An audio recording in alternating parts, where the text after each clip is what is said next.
And whilst you were trying to get through to us, I was in conversation with Rajni. Yes, I heard most of you. Heard it. Okay. Right, so the floor's yours now, Avinash. Tell us a bit about yourselves, about your journey. Okay, my journey, I came to Britain when I was about 7 with my parents. And my father was here before, then we went back to India to get ourselves 5 years after he'd been here. And I had a younger brother. Well, I have a younger brother. And all my education is in the UK, and most of my mom's extended family were here. My father was an only child, and my mother had 4 brothers, and we're very close. I'm very close to my cousin. And what else? Left school at 16 against the wishes of my mom and dad, whereas traditionally in those days, either girl, if she didn't go on to further studies, she got married. So I didn't want to get married. I didn't want to go to school. And there's a funny story about that. In the UK, we have a half term, which means a week's holidays in October, just before Diwali. And so there was a reason behind that, because I lost interest in my education. I lost my grandmother, my Nani Ji, my Dadi Ji. So because for 5 years it was my Nana, Nani, and my Dadi that we stayed while my dad was there, the person. And so it's like, when you lose somebody close, you lose interest. And I lost my best teacher, and so I decided to leave school without telling my mom and dad, which, as you can imagine, is low, right? And and I found a job. On a Friday, we used to have this free paper that used to come out locally. Got a job in an accounts firm, and came home on the Friday evening after the interview, told my mum and dad I wasn't going to go back to school after the holidays. And they were like, what? And mum, being very hot-tempered, was like, oh, what would people say? Because there was only a small number of Asian people living in the UK at that time, especially in the area we live. And it was like typical, moms, what would my brother say? We can't afford to give our daughter, she's gone to work, blah, blah, what would the society say? And started work, and the team of whoever's listening, if I hadn't overheard my mom and dad talking a few days later, like I went to work on Monday, Tuesday I was ready to give up, because work wasn't what I thought it was. It was like a lot of stress. So the novelty grew up very quickly then, did it? Yes, but it was like, it was like, where it started work at 9, and it was like, it didn't really work, but it was a good point, Anita, because that hard work has stood me in good stead.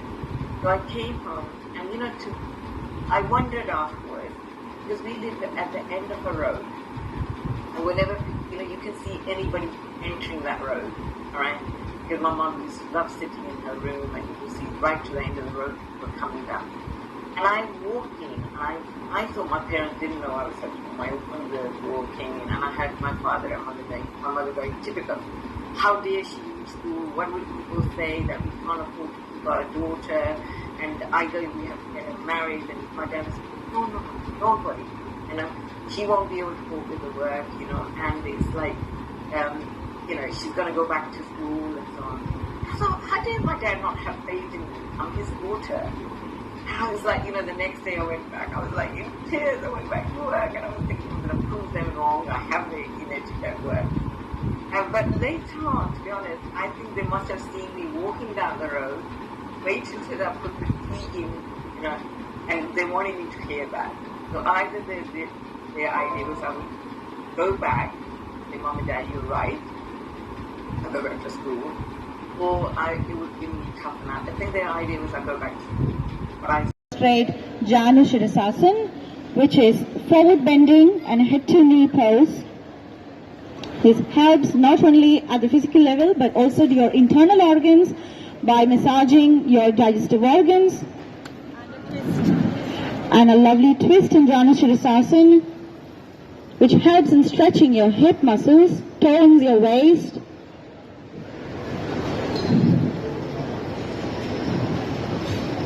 This is a very good posterior stretch for the back as well as for the knee. Such a beautiful demonstration, Anandana. Seamless. That's about it. One side is enough, isn't it? Yeah. Both sides. Yeah, you can do maybe the other side, maybe.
Till this Friday, till 25th of March.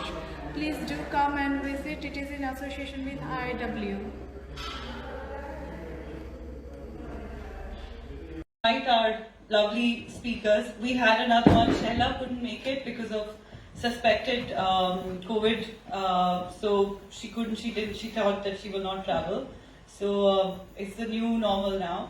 But I want to say that in any journey of entrepreneurship, career, it's so important to have the support of people around us.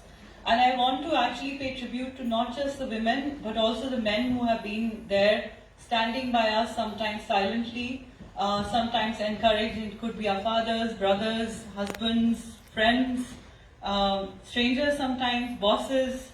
Many people, men and women have played an important part in that journey. Someone who tells you how to do things the first time. Sit like this, don't sit like that. Talk like this, don't talk like that. Right? Very little things. Go and meet this one. It's important to go and say hello to them.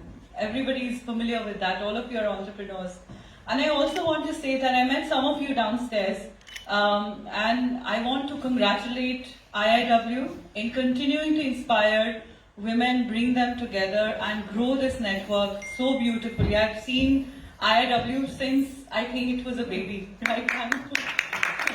So I'm just, I don't think there's any year that I've missed out on any programs. Even if I've been late sometimes, I've managed to make it. So it's fascinating, it's really humbling. I'm grateful to all of the people who have supported us. That's Manjuloda ji.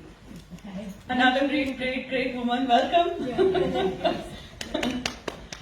So before I delay you further, I want to introduce two of my dear friends, but I think I'll leave it to them. Chandni Vora and Raga De Silva.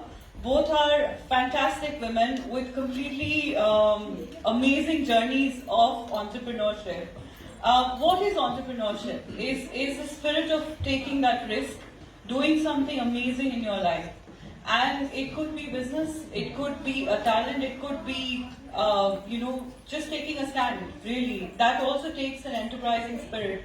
So it's your spirit that I think is important to pay salute to and to pay tribute to today as we discuss journeys of two fantastic career women. Chandni, if I could request you first, whether you want to stand or you want to sit down and talk, is up to you. Yeah. So Chandni Vora is a dear friend and she's worked in the construction industry, in aerospace, defense. She'll tell us about it. It's very fascinating, very typically male-oriented, male-centric career streams. Chandni, stage is yours.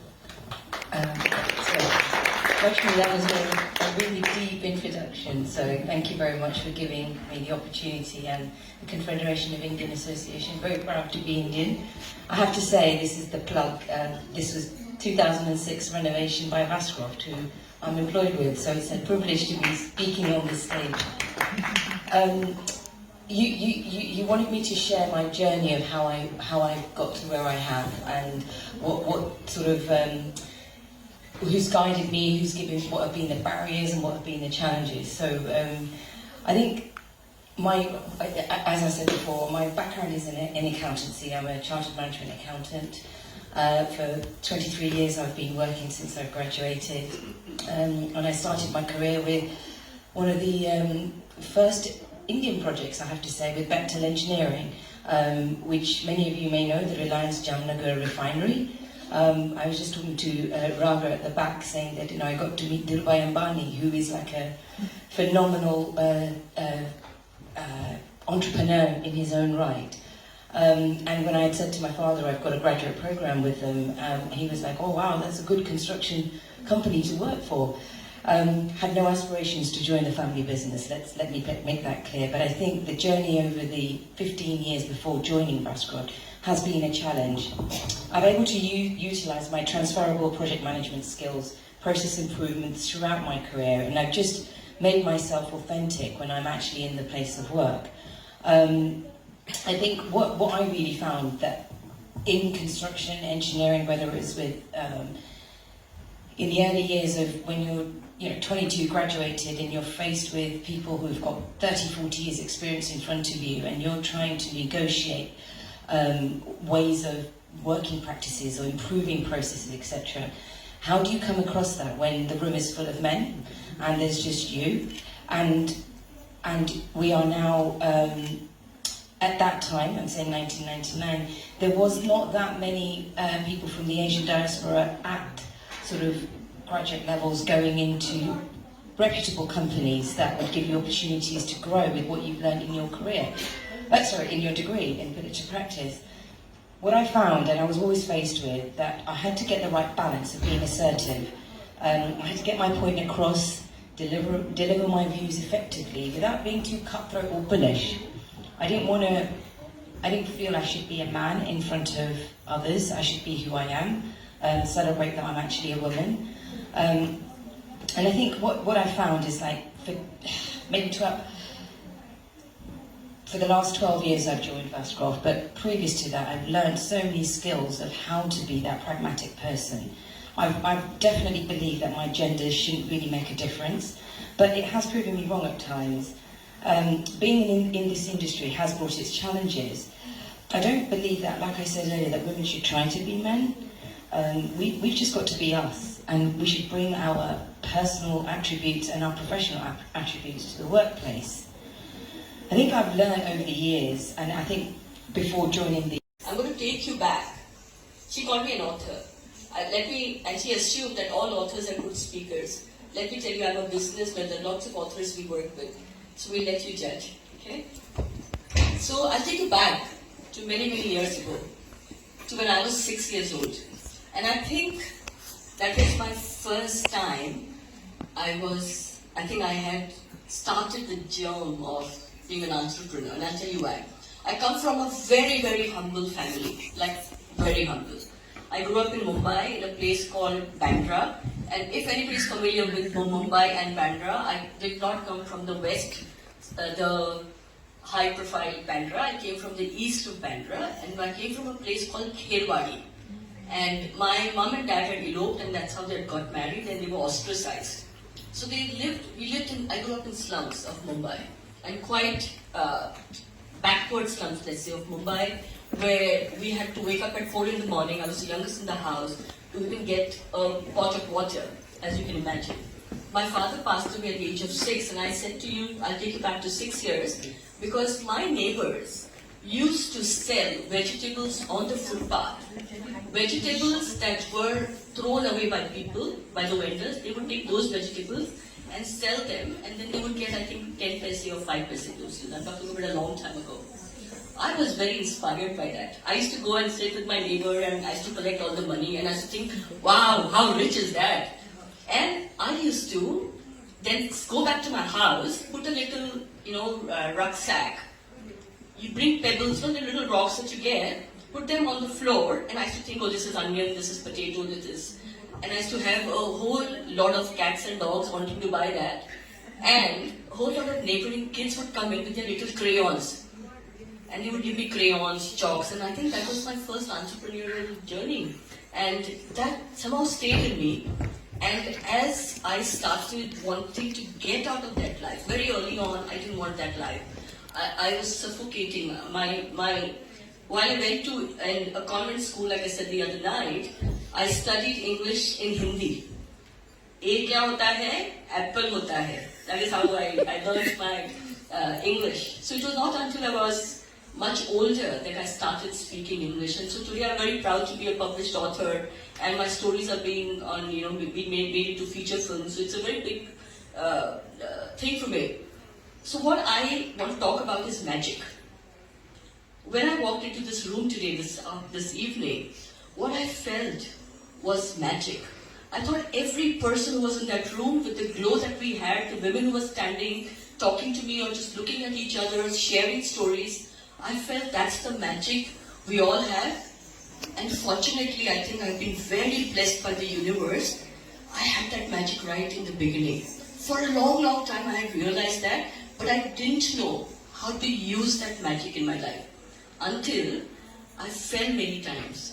Until I fell sometimes by choice, by my own failures, and sometimes, very often, something that was not in my control. Things that happened to me by the abuse that people put me through, and I will share that as well with you. So I started working, I got a scholarship, I went overseas, I came back to India, I worked in Indian advertising against the wishes of my mother, because I'm a Catholic girl from India. Good Catholic girls become secretaries.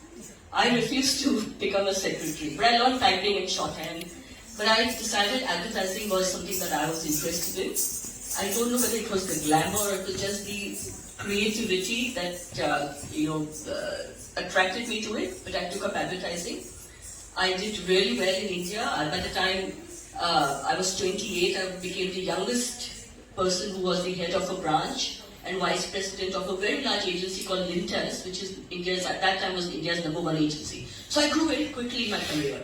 At the age of 25, I got married to somebody from north of India. I had 2 children, twins, who are now 24 years old. So the journey has been very interesting. We went to New Zealand, and in New Zealand I had to start from scratch again. So here I was in Mumbai, head of a large agency with 120 people reporting into me, and I had to go to New Zealand as an immigrant, no job. My first job was to carry mail from the office to the post box. And I felt, but instead of telling myself, oh my God, this is so bad, I told myself, I'm Santa Claus, I can celebrate Christmas every day. And I would tell this to myself every day, and that's how I managed. But very quickly in New Zealand, I got back into my advertising, and I became again back to a general manager in a very large agency. Everything was going well until it started not going well. So this is where I will share my story. So I was doing very well at work. I came to a point where I was rated amongst the 1% of women who were earning a 6-figure salary. Now this is going back 2001. So I was doing well, I was getting accolades, my name was written in the newspapers all the time, I was doing media interviews. And then I decided that my marriage was not working out, because as women, you can put up a front, you can do the best you can win accolades at work, you can show up, have a fantastic professional life. But we somehow have the ability to have a dual life, the double life that we lead. And the double life was that my marriage was not working. And I was separating. Somehow that separation was hurting me, and that was alright. But it was beginning to hurt other people. I'm going to say this, in our community, the Indian community, which is very small in New Zealand, where I was living, I said, and they started becoming very difficult, which was alright. And then there was something that I'm going to share, Lakshmi, and it's difficult for me to share this, but I will share. I had written a letter to a friend of mine, and that letter never got posted. I kept it in my closet. I tell you, don't leave anything in the closet, because if your mothers are around, and as mothers I know we can find every secret, right? Diaries. Yeah. So I wrote a letter to a friend of mine saying that my marriage was not working, and that I had possibly, that I wanted to share, or I wanted to explore a part of me which I had not explored before. And that was that I was questioning my sexual orientation. That I thought, I'm having difficulty, I just don't know, maybe I want to date women. And I'd written that letter, in that letter. My mother found it. And that, my kids were very little, they were 4 years old, and I was putting them to bed one night, and she basically attempted to kill me one night. Because she felt that it was better that I died than I, put the family through all that, which was fine, which was very difficult, traumatic, your mother rejects you, it's difficult. But the point is, I know we're talking about entrepreneurship. I was going through that, yet I was going to work every day, laughing, smiling, participating. And the same work that was supposed to look after me, was supposed to be inclusive, in a country which is supposed to be very liberal, really made it difficult for me. It became so difficult for me, I won't get into details now, that I decided at that point, this was enough. And that is when I set up a business, my first business. And I thank the Lord that I did that, and I thank homophobia for that. Because if it wasn't for those people, I wouldn't have done what I've done. And then I set up series of businesses. My businesses won awards. The Prime Minister recognized us in New Zealand. Thank you. And interesting bit is, there is something called the India-New Zealand Business Council, like we have here. The India-New Zealand Business Council elected me as the deputy chair. They wanted me to be the chair. Thank you. But I did not want to take up that position. It's just good to see everybody here. So I was asked by Rashmi to moderate a panel to bring out to you some fascinating journeys of success of some women entrepreneurs. Before I invite our lovely speakers, we had another one. Sheila couldn't make it because of suspected COVID, so she thought that she will not travel. So it's the new normal now. But I want to say that in any journey of entrepreneurship, career, it's so important to have the support of people around us. And I want to actually pay tribute to not just the women, but also the men who have been there, standing by us, sometimes silently, sometimes encouraging. It could be our fathers, brothers, husbands, friends, strangers sometimes, bosses. Many people, men and women have played an important part in that journey. Someone who tells you how to do things the first time, sit like this, don't sit like that, talk like this, don't talk like that, right? Very little things. Go and meet this one. It's important to go and say hello to them. Everybody is familiar. I want to congratulate IIW in continuing to inspire women, bring them together and grow this network so beautifully. I've seen IIW since I think it was a baby, right? So I'm just, I don't think there's any year that I've missed out on any programs. Even if I've been late sometimes, I've managed to make it. So it's fascinating. It's really humbling. I'm grateful to all of the people who have supported us. That's Manju Lodha ji. Another great woman. Welcome. So before I delay you further, I want to introduce two of my dear friends, but I think I'll leave it to them. Chandni Vora and Raga De Silva. Both are fantastic women with completely amazing journeys of entrepreneurship. What is entrepreneurship? Is the spirit of taking that risk, doing something amazing in your life. And it could be business, it could be a talent, it could be, just taking a stand, really. That also takes an enterprising spirit. So it's your spirit that I think is important to pay salute to and to pay tribute to today as we discuss journeys of two fantastic career women. Chandni, if I could request you first, whether you want to stand or you want to sit down and talk, is up to you. Yeah. So Chandni Vora is a dear friend, and she's worked in the construction industry, in aerospace, defense.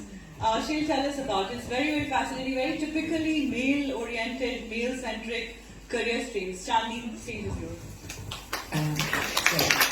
Actually, that was a really deep introduction, so thank you very much for giving me the opportunity, and the Confederation of Indian Association. Very proud to be Indian. I have to say, this is the plug.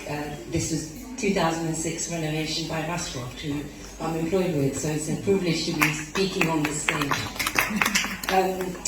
You wanted me to share my journey of how I got to where I have, and what sort of who's guided me, who's given, what have been the barriers and what have been the challenges. So I think as I said before, my background is in accountancy. I'm a chartered management accountant.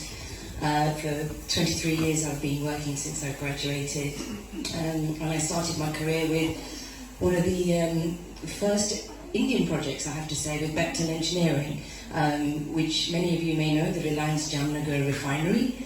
I was just talking to Raga at the back, saying that I got to meet Dhirubhai Ambani, who is like a phenomenal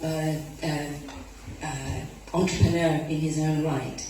And when I had said to my father, I've got a graduate program with them, he was like, oh wow, that's a good construction company to work for. Had no aspirations to join the family business, let me make that clear, but I think the journey over the 15 years before joining Bascroft has been a challenge.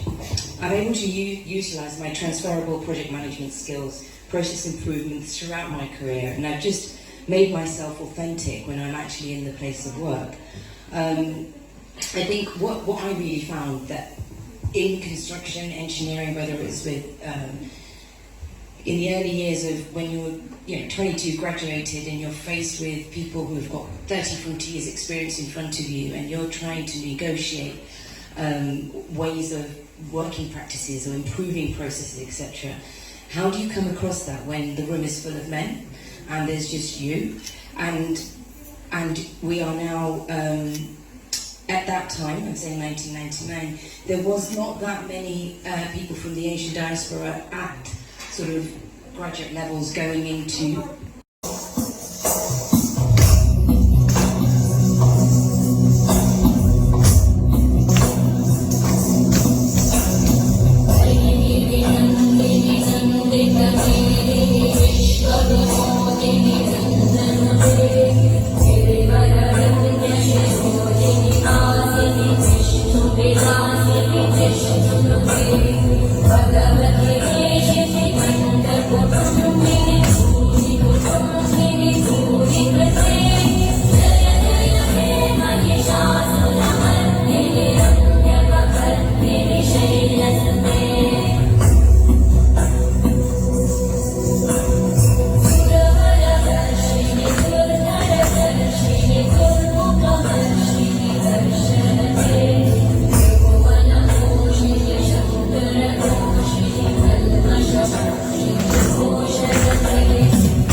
कुछ करिए, नस नस मेरी खोले, हाय कुछ करिए,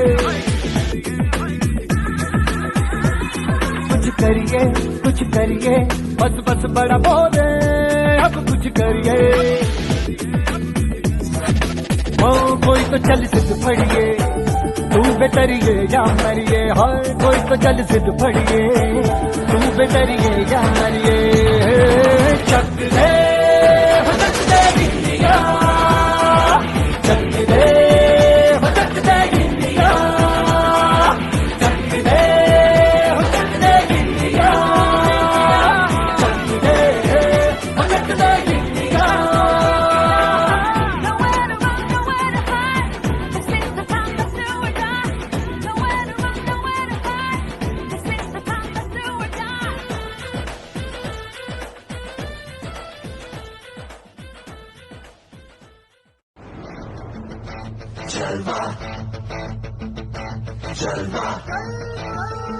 Yo, blaze up the walk, light it up to the beat. Come on.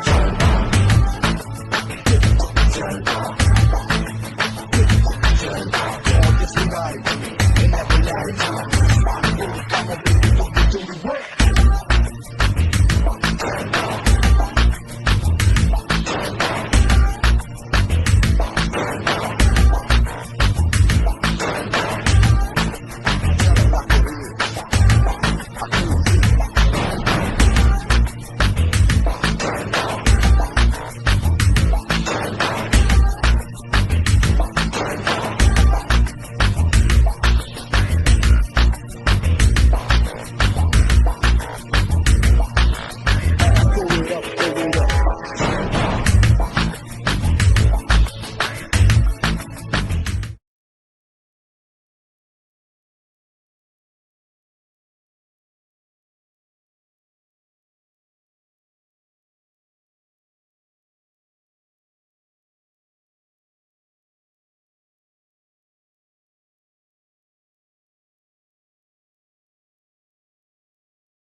अंबर हेठा धरती वसदी, इत्थे हर रुत हसदी हो, किन्ना सोना देश है मेरा, देश है मेरा, देश है मेरा, किन्ना सोना देश है मेरा, देश है मेरा। खून से लथपथ खाया, फिर भी बंदूक उठा के 10-10 को एक ने मारा, फिर गिर गए होश गवा के। जब अंत समय आया तो कह गए कि अब मरते हैं, खुश रहना देश की प्यारो, अब हम तो सफर करते हैं। क्या लोग थे वो दीवाने, क्या लोग थे वो अभिमानी, जो शहीद हुए हैं उनकी जरा याद करो कुर्बानी।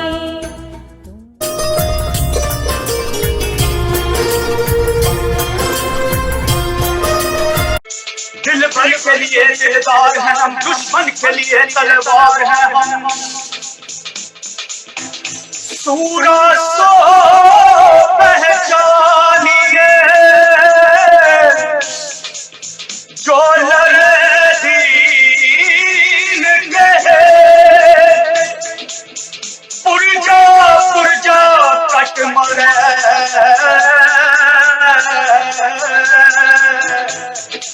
कबू ना छोड़े खेत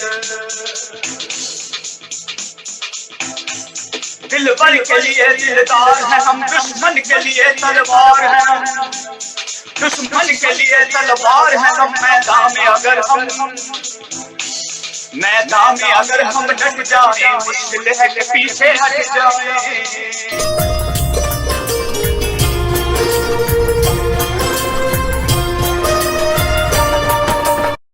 ऐसा देश है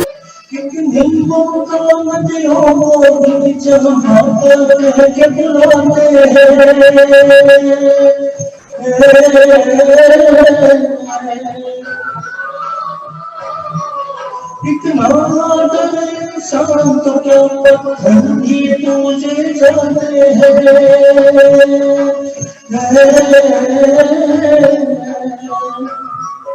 उस धरती पे हमने जन्म लिया उस धरती पे हमने जन्म लिया ये सोच के मैं डराता हूँ रीत जहाँ की रीत सदा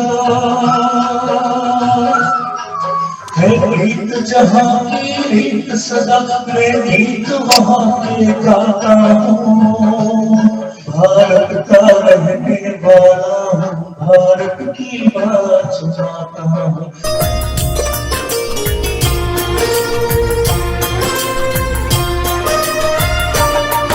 ऐसा देश है मेरा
ऐसा देश है मेरा हो देश से है प्यार तो हर पल ये कहना चाहिए मैं रहूं या ना रहूं भारत ये रहना चाहिए मेरी नस नस तार कर दो और बना दो एक सितार राग भारत मुझ पे छेड़ो झंझना बार बार देश से ये प्रेम आँखों से झलकना चाहिए मैं रहूं या ना रहूं भारत ये रहना चाहिए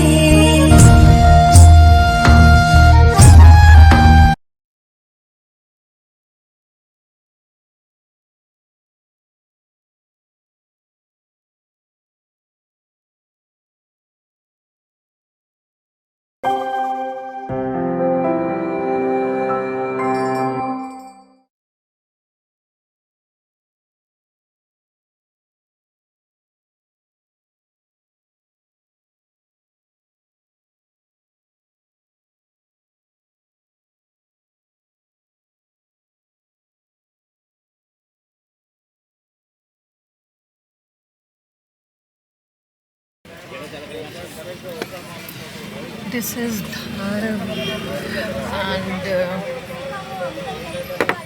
I'm like trying to look at this largest slum, they say, with a lot of societies here. A lot of societies. भाई आप लोग धारावी में कब से रह रहे हो? हाँ,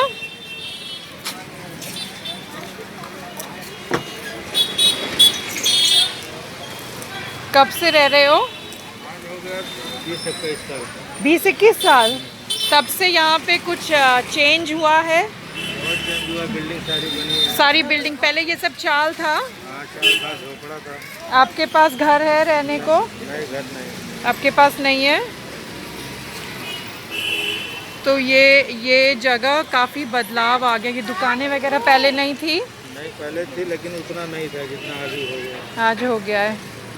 आप लोग को ये लॉकडाउन में सरकार ने मदद किया कुछ? कुछ नहीं मिला। कुछ नहीं?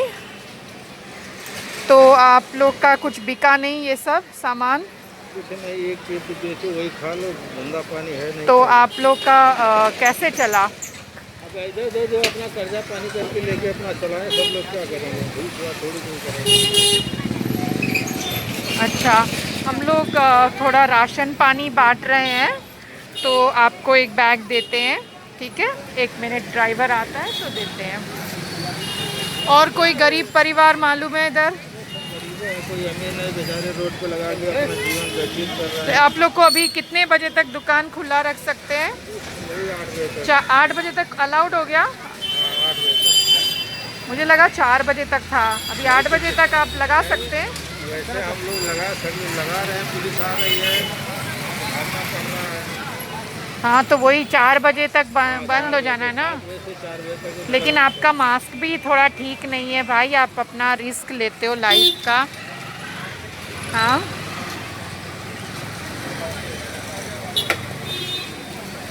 आप लोग का लॉकडाउन में कैसे गुजारा हुआ?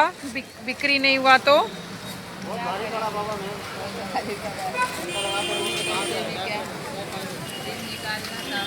हाँ, सरकार ने कुछ मदद नहीं की?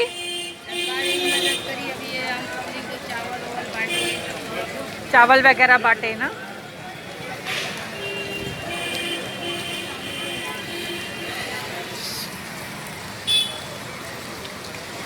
This is Dharavi, which is quite a lot of change. Like we can see societies also here, and on the other side we can see small houses. This is supposed to be a slum area, but it has changed quite a bit. Government has given small flats or small apartments, 1 BHK, something like that. So I think things have changed here, but yes, poverty can be seen, and we are here to distribute some raw ration donated by so many people at Inspiring Indian Women donation link. The link was live for a month, and we collected almost 2,500 pounds. So we've already given lots, but we will keep on distributing till each penny of the donation amount is left. This is Inspiring Indian Women signing out from Dharavi, India's largest slum. Thank you.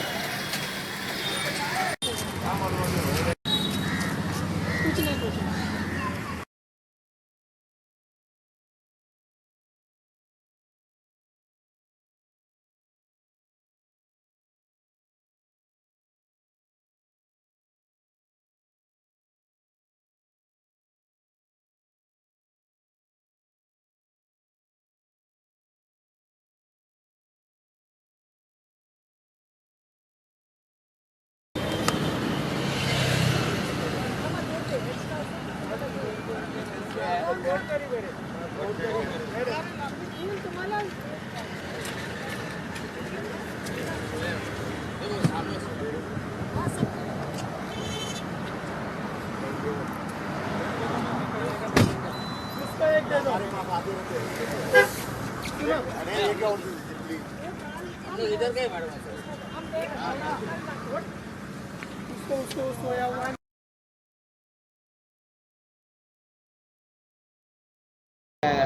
मैं महेंद्र कुमार पाल बोल रहा हूँ sign Dharavi से, और मैं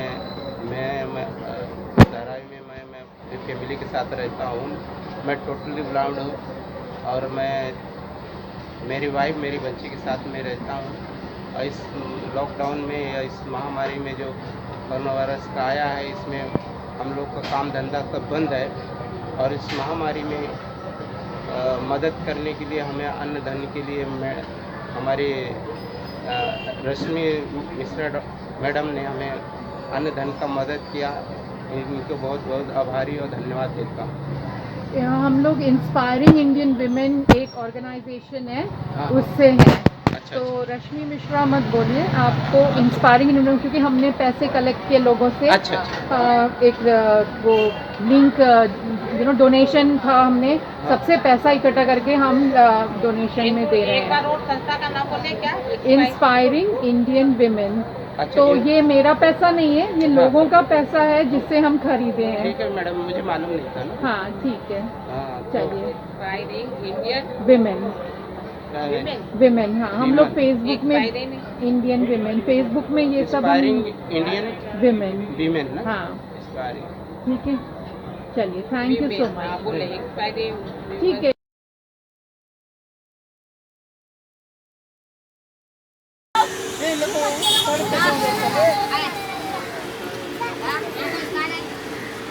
तुम लोग खाना बनाने का कुछ है सामान?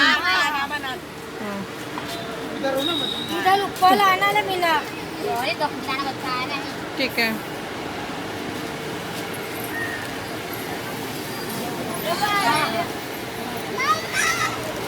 बस दो ही, ठीक है। दो परिवार है ना? यहाँ कितने परिवार हैं? एक और दे दो, बस एक और।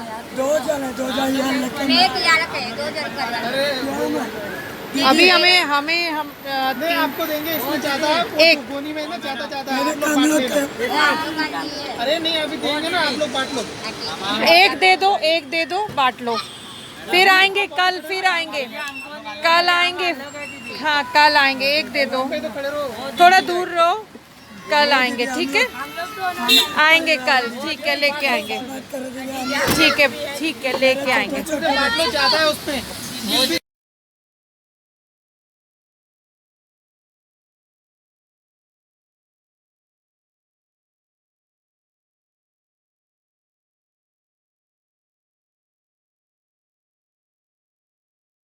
नमस्ते, मेरा नाम संजय पंचल है। मैं पार्शियली ब्लाइंड हूँ, 90% मुझे नहीं दिखता है, लेकिन अभी फ़िलहाल मैं इसके वजह से घर पे ही हूँ। तो अभी मेरा पिकल्स, पापड्स, अगरबत्ती वगैरह मैं सेल करता हूँ, बट लॉकडाउन की वजह से अभी सब ये बंद है और मेरी फाइनेंशियल कंडीशन भी बहुत वीक है। तो ये सब मैं सेल करता हूँ। अगर किसी को भी कुछ ज़रूरत हो तो आप मुझे कांटेक्ट कर सकते हैं। पिकल्स, पापड्स, अगरबत्तीज वगैरह, चटनीज, ऑल टाइप आटास, ये सब मैं सेल करता हूँ। अच्छा, कहाँ तक पहुँचा सकते हैं? चर्चगेट से लेके विरार एंड कोलावर से लेके कल्याण तक जा सकते हैं। अच्छा, और मल्टीग्रेन आटा भी है? हाँ, सब खुद पिसवाते हैं कहीं से? एक्चुअली सब हम लोग का मतलब एक वेंडर है हम लोग के जो कल्याणी करके, तो हम लोग वहीं से सब ये करके हम लोग फिर सेल करते हैं। तो लॉकडाउन में आपको क्या मुश्किल आ रही है? लॉकडाउन में यही मुश्किल है कि फ़िलहाल तो मेरी फाइनेंशियल कंडीशन ये है कि मैं तो जॉब पे नहीं हूँ 4-5 साल से, ब्लाइंडनेस की वजह से। और मेरी वाइफ तो जा रही थी, बट अभी उनको भी लॉकडाउन की वजह से उनको भी घर पे बिठाया हुआ है। तो बच्चे भी छोटे हैं, तो मेरी फाइनेंशियल कंडीशन तो बहुत सारी वीक है। तो इसके लिए अभी अगर कोई फाइनेंशियल कंडीशन, मुझे कोई हेल्प हो सकती है किसी से, तो मेरे सब प्रोडक्ट्स लेने के लिए वगैरह, या मुझे सेल करने के लिए थोड़ा बहुत किसी कोई हेल्प कर सकते तो बहुत मेहरबानी हो जाती है। आपका नंबर आप बता दो। मेरा नंबर है 9987 910 407 और संजय पंचाल। ओके, और आप का इंस्पायरिंग इंडियन विमेन की तरफ से हम लोग ये ग्रोसरी दे रहे हैं। हम लोगों ने फ़ंड रेज़ किया, हम लोग उस फंड से ख़रीद रहे हैं। बहुत लोगों ने दिया, यूके में ज़्यादा लोग हैं, लंदन से, सब ने दिया है, और उस पैसे से ही हम सपोर्ट कर पा रहे हैं। तो मैं NGO, not for profit organisation inspiring Indian women की तरफ से आई हूँ, ठीक है? मैं ऑल सब लोग को आपको थैंक्स बोलना चाहता हूँ कि आप लोग जो है लॉकडाउन की वजह में आप इतने सारे लोगों को हेल्प कर रहे हैं, हमारे जैसे गाँव में। तो आप लोगों को बहुत सारा thanks.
My heart is falling too.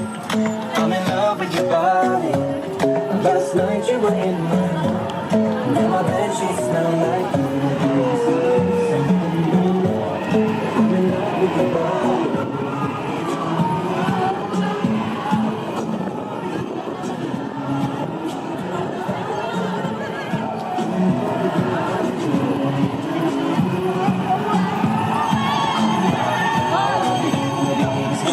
Something brand new.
Association at Nehru Center till this Friday, till 25th of March.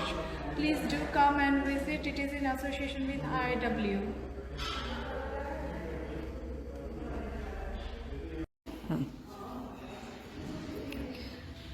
Yeah, I would like to say thanks to Nehru Center for giving us this opportunity to exhibit here all women's, supporting women.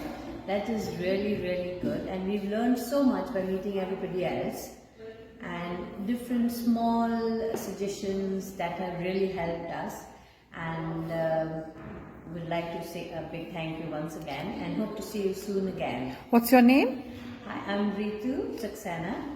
And your artwork is called? And my artwork is in different mediums, pastels, watercolor, and oil acrylic. But I really, really am thankful for giving me this opportunity. Thank you, Ritu. Yeah, I would like to say thanks to Nehru Center for giving us this opportunity to exhibit here all women's, supporting women. That is really, really good, and we've learned so much by meeting everybody else and different small suggestions that have really helped us, and would like to say a big thank you once again and hope to see you soon again. What's your name? Hi, I'm Ritu Saxena. And your artwork is called? And my artwork is in different mediums, pastels, watercolor, and oil acrylic. But I really, really am thankful for giving me this opportunity. Thank you, Ritu. Thank you so much to Nehru Center and IIW for giving us this amazing event. We got to meet so many people, so many businesses. We learned from them, so it was really a good achievement for us. Thank you so much.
There's a chapter in a book that I was privileged to write in 21 Inspiring Women of Voices of Gujarat. And I will be proud to say that the diaspora of Gujarat and all of India, that we have this tenacity to challenge the status quo. You never see an obstacle as a hurdle. If anything, it's the growth and the root that you're going to create. We are Ugandan Asian exodus. So what's going on in Ukraine, we don't have bombs flowing on our head, but literally there was a moment when Idi Amin said, Niklo, ya upar, right? And on that basis, my grandfather, and he made a decision that send my sons to Gujarat, back to Gujarat. Humble beginnings. So I think it's that humble beginnings that gives you that gravitas to start off an entrepreneurship journey. It's in the box room you could start. Both my dad and my uncle would be going down Cricklewood Broadway to try and get labour to work. When my dad first came here, he's the eldest, and he had to support the 5 brothers that were behind him. He said, "Oh, education is not for me. I'm Gujarati, they say, potani mere paas," which means I'm educated myself and I don't need a degree. But what they have done is given that investment. So once we've gone and learned the principles and theories of accountancy, business, strategy, etc., it's what we've seen, their gravitas. So whoever's in your life that you can see as a role model, it doesn't actually have to be an immediate family person. Like Raga's just amazingly give us a role model opportunity. Your hunger to progress, I think that's where the money aspect automatically. Good evening, viewers. Thank you very much for joining us here on tonight's Out and About. To begin tonight's programme, we take you first of all to the Houses of Parliament, where inspiring Indian women held an award ceremony to recognise prominent females within our society.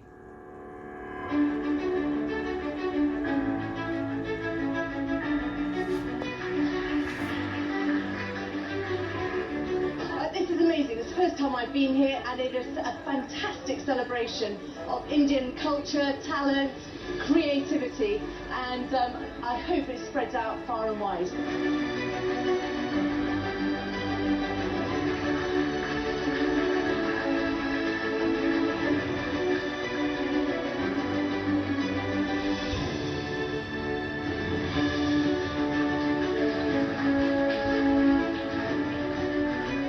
It's very important to acknowledge the work that is done, and I'm so pleased to be here at the House of Parliament, like seeing all these inspiring Indian women receiving an award for the work they've done, and they've started from a very, very young age, like seeing 7-year-olds writing books, having their amazing Amazon channels, and also all the people who've done amazing work within the community and the way they keep inspiring everybody.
My first book is a collection of short stories with morals to them to teach people lessons, and my second story is a chapter book that is a mystery because I enjoy reading them.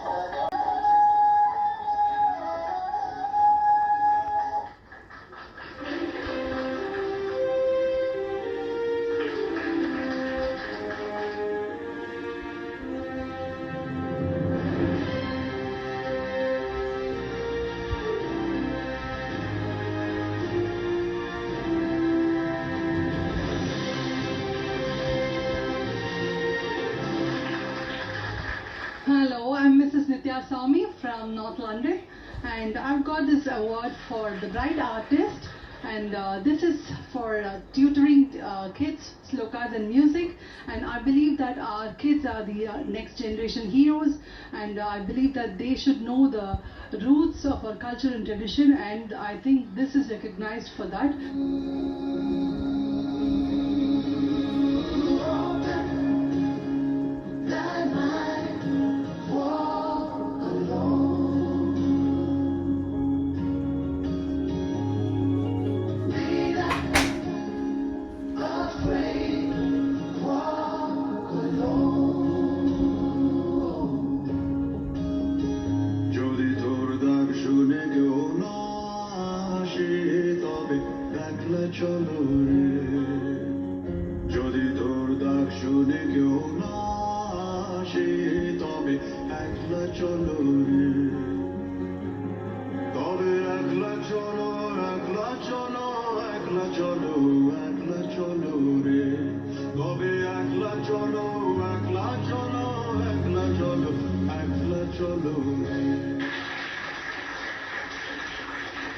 I feel extremely honored. I feel very nice. I feel that it's not just mine, but it's the charity for which I do volunteering is getting recognized, which is Seva Day charity. So I feel extremely proud that people are recognizing women's potential. The award just gives them a positive boost, which is really good. I'm thankful to Rashmi Mishra ji and IIW.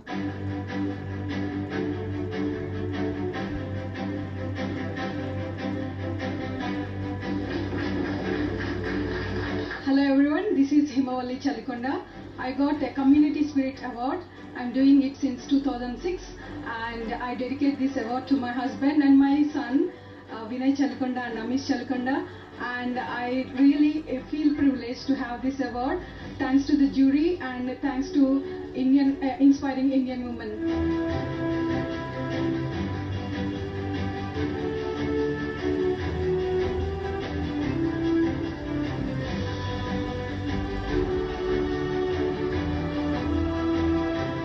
Angie Chapia from Northwest London Harrow, and I'm really grateful.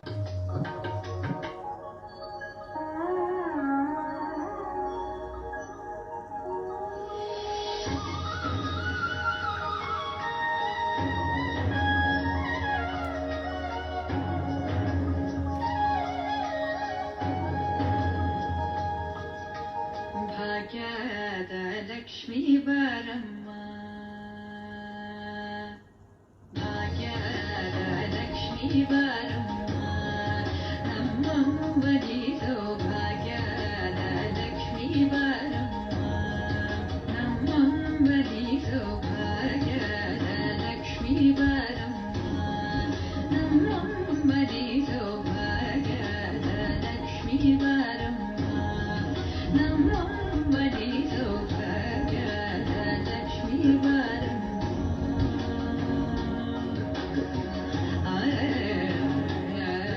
Well, congratulations to all of the winners, and of course our best wishes as always to inspiring Indian women.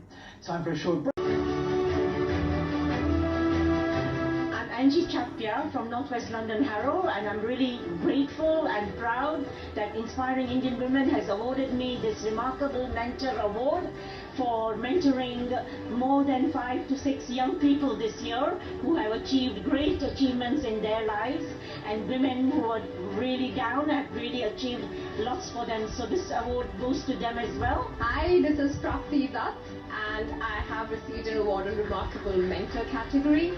I'm overwhelmed, to be honest, because it has always been my dream to mentor people, and it's nothing like getting an award. Regards for it.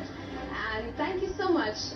When women support women, magic happens.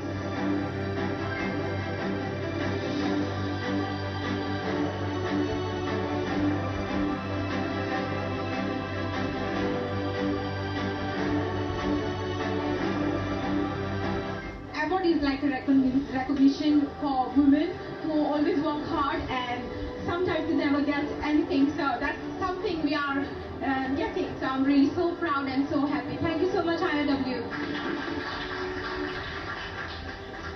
Hello everyone, my name is Dr. Jaya Sajjani, and I won today She Inspire 2022 Award for Best Entrepreneur. It is very important to acknowledge women who are doing best, and they are doing inspiring other women, because once you acknowledge them, that's where you inspire other women as well.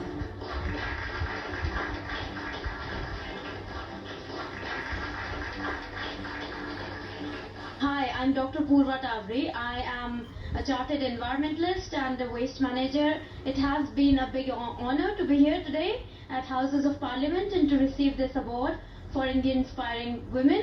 I hope that I can inspire through my work all the time. Namaste, my name is Jaita Ghosh. I got the award for Outstanding Educational Role Model. It's quite rare that a teacher gets recognition. So today I'm recognized, and I'm very, very thankful to the team. And it's very fulfilling, and it gives me motivation to work more towards in this field.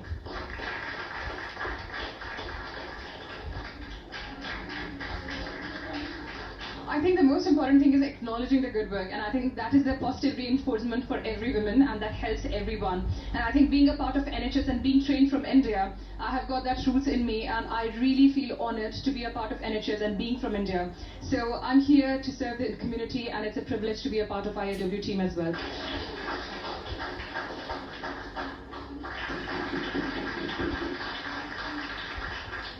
Hi, this is Kalpana Bhatt here, and today I got the award for a spirited fighter. And as it says, कि वो जवानी जवानी नहीं जिसकी कोई कहानी ना हो. मगर कहानी सिर्फ लव स्टोरी ही होती है ऐसा नहीं है. सभी की जिंदगी में कुछ ना कुछ कहानी होती है, और वो चाहे वो कुछ भी हो, मगर उसमें से आप कैसे बाहर निकलते हो और फिर सोसाइटी को कैसे आप सर्व करते हो, वो मेन चीज़ है. So I'm very thankful for that. So it's just amazing to get an award as a woman, and for women to support women, it's amazing. Thank you to Rashmi ji and Indian Inspiring Women for this amazing opportunity. And I'm so grateful, and thank you to my family and friends who've supported me. Thank you so much.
कुछ करिए नस नस मेरी खोले हाय कुछ करिए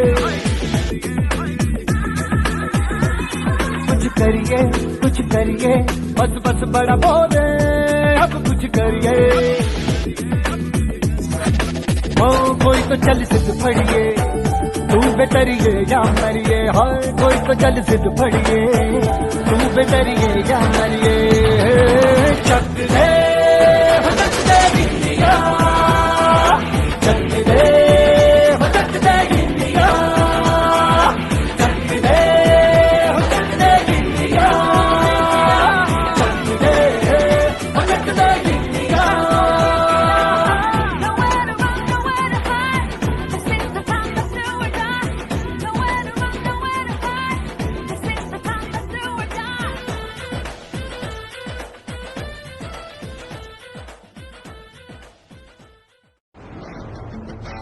Jalva, Jalva.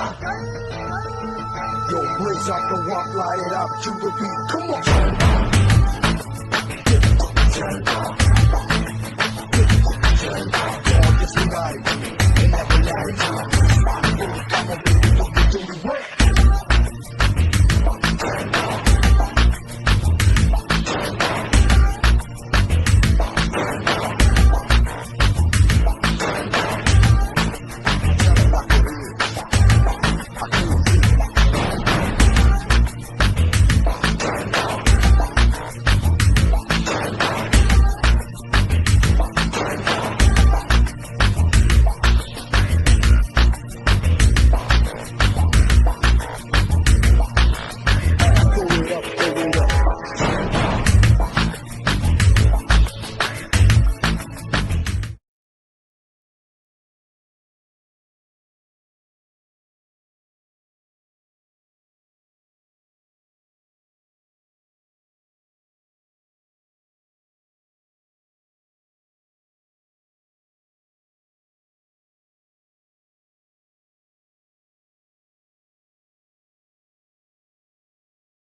Darshini, still got a degree.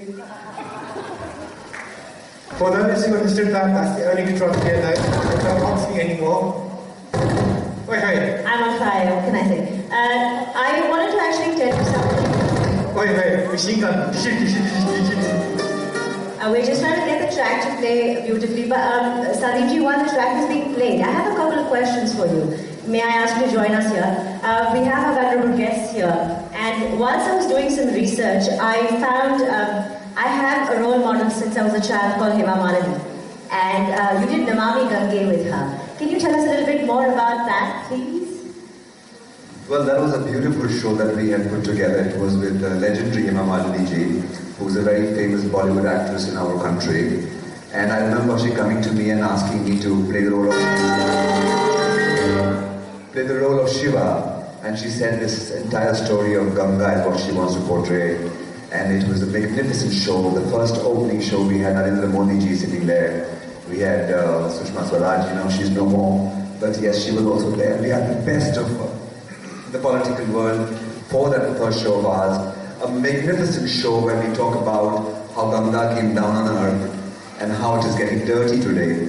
And what's the importance of cleaning Ganga back again, because that's the holy river that makes us pure.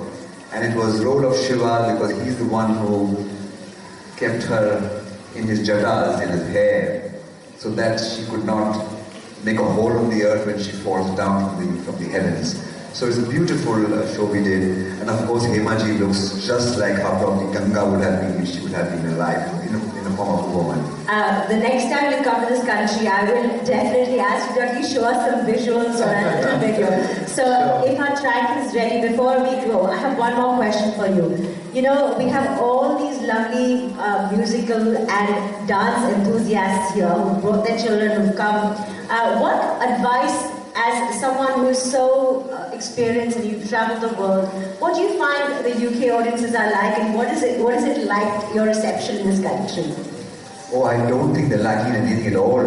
They're so beautifully advanced, and I think the best part is that you keep the culture so alive to its purity, and that is what is most beautiful. So I don't think you lack anywhere. But yes, I only believe in one thing for all the artists, is when you are an artist, you must think from the heart, speak from the heart, and follow your heart. It might be on the left, but it's always right. Thank you so much, sir.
Amazing, amazing, Swami and Sandeepji, amazing, fabulous, fabulous.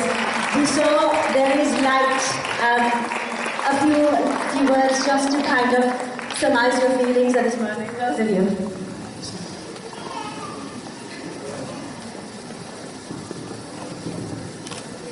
It's really hard.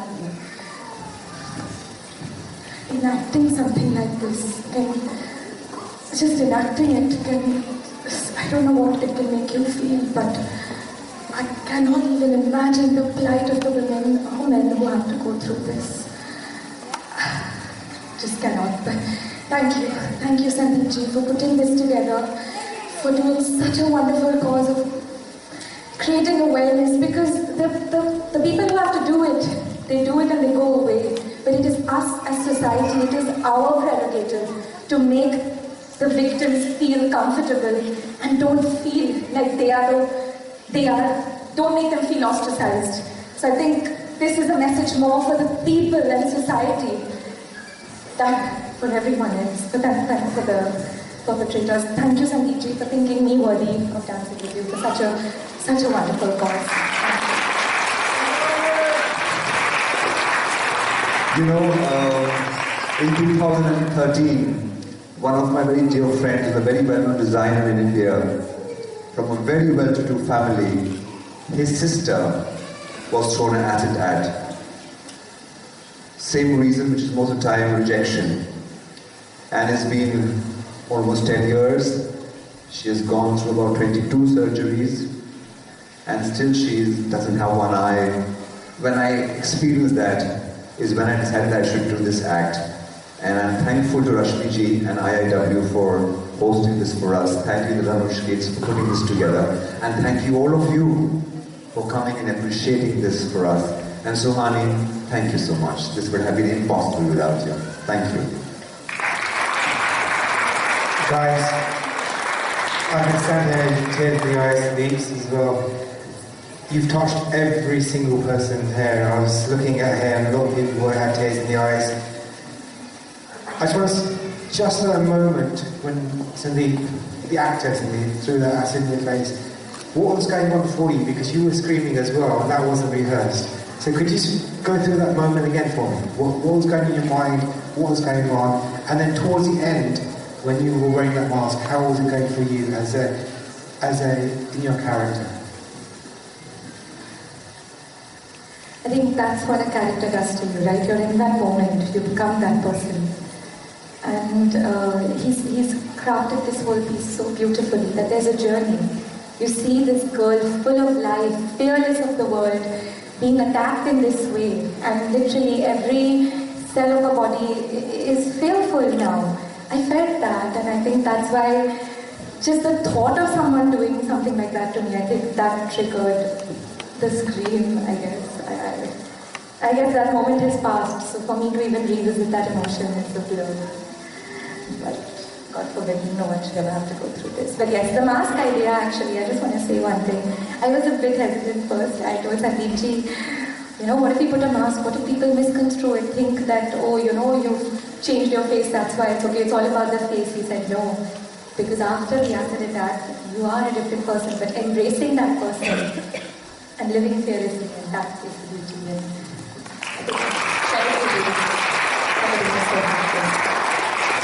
Sandeep, I've seen quite a lot of your work and hosted you on stage. That there was probably one of the best pieces of work I've seen for a cause that you're so passionate about. Guys, a big round of applause for Nanaji and Sandeep. Fantastic. Thank you.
Shonali, you don't know me. I sit here in my dark corner, wanting my hands stained red, stained with your warm blood, wishing I could told you till you're dead. There are many ways to destroy you, Shonali. I have thought of them all, but it's hard to make a choice. Shall I just nail your head to a wall? I want to destroy you, yes, and burn you like a witch. Yes, yes, that's what I will do. My plans won't have a glitch. Shonali, Shonali, go ahead and run. I'll even give you a head start. You know, but it won't help. Because killing you, because destroying you will be my out. I sit here in my dark, wanting my hands stained red. I'll stain them with your warm blood, wishing I can choke you till you are dead. Shonali, now you are dead. Dead.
watching this, you've watched Latino, you've watched Western, you've watched a bit of jazz, you've watched Bharatanatyam, and the beauty of every single classical dance form is that it is based on one important factor, which is basically getting your emotions going. There is a very famous shlok that I believe. Bharatanatyam is more about positions, structures, about alignment, whereas Kathak is about the fluidity, the amount of chakras that you take. It's really difficult, so really well done. We have Akila coming next doing Bharatanatyam. And one of the things as a Bharatanatyam dancer myself, I think if you are teaching your children, start your children at the age of 5. By 13, in this country, unfortunately, your children will tell you, okay, mom, that's it, now I'm done, right? I'm going to do hip-hop, jazz, or whatever, street. So the good time, if you have children, is to get them, start them young early. Apni bhasha sikho, apna culture sikho. Last thing I'd like to say, I'm glad you're sitting here and enjoying yourself. So a big round of applause to you, ladies and gentlemen, for keeping this evening going. Thank you so much. May I please welcome Akila with Bharatanatyam.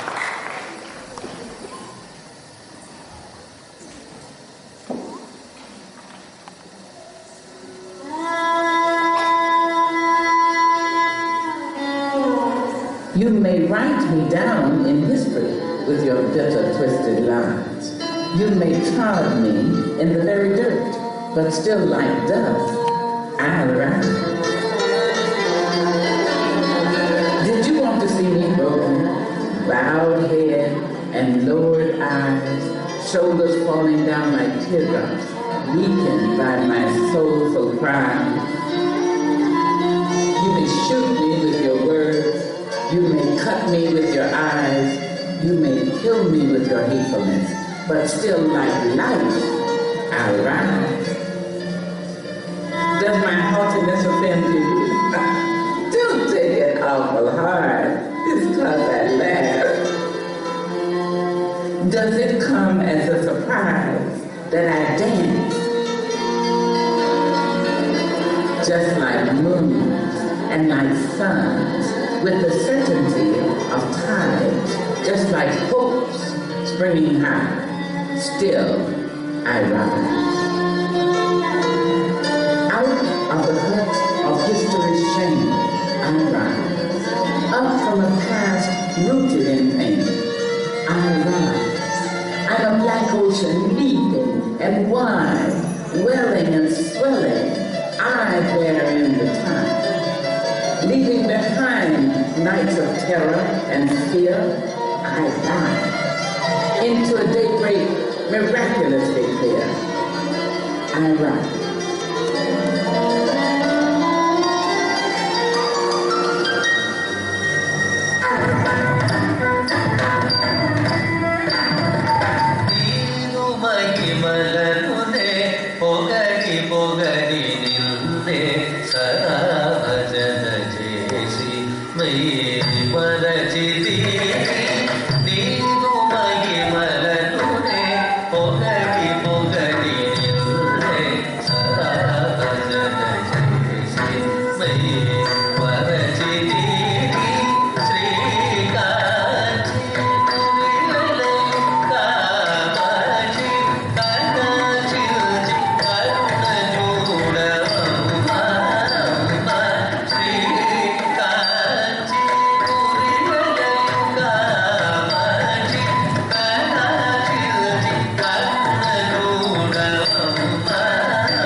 Oh, we have Ashton, Ajahn.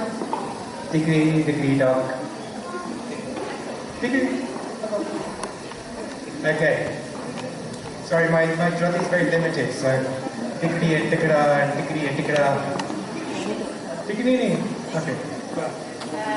So we've done, we watched Kathak, Bharatanatyam, Latino. Now we have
person I need to ask on stage. She is the founder and CEO for Made For Me Fashion, Gancha Wadwani. She is the person who's actually made over sisterhood. Where are you, Gancha? She said she'll make me my next dress for my next. You're putting it in there, right? Yeah, I have to do it.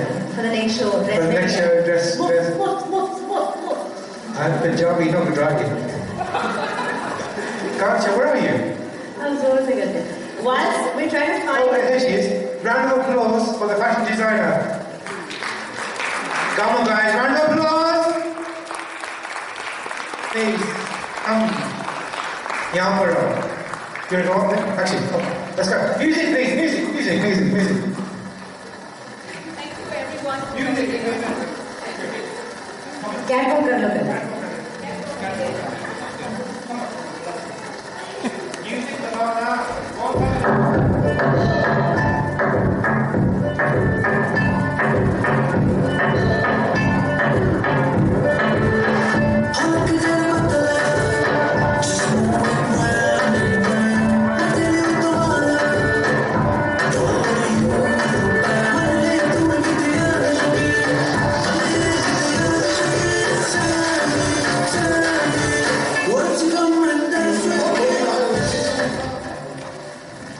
Okay, so thank you. Over to you. Sure. Okay, thank you very much for everyone coming here. Thank you so much, inspiring Indian women, for giving me this beautiful opportunity to speak on a stage about my brand. So I am Kashish Wadwani from Made For Me Fashion. It's an online boutique for small girls. Young mothers often struggle to find beautiful, exclusive dresses for weddings, birthday parties, for small girls.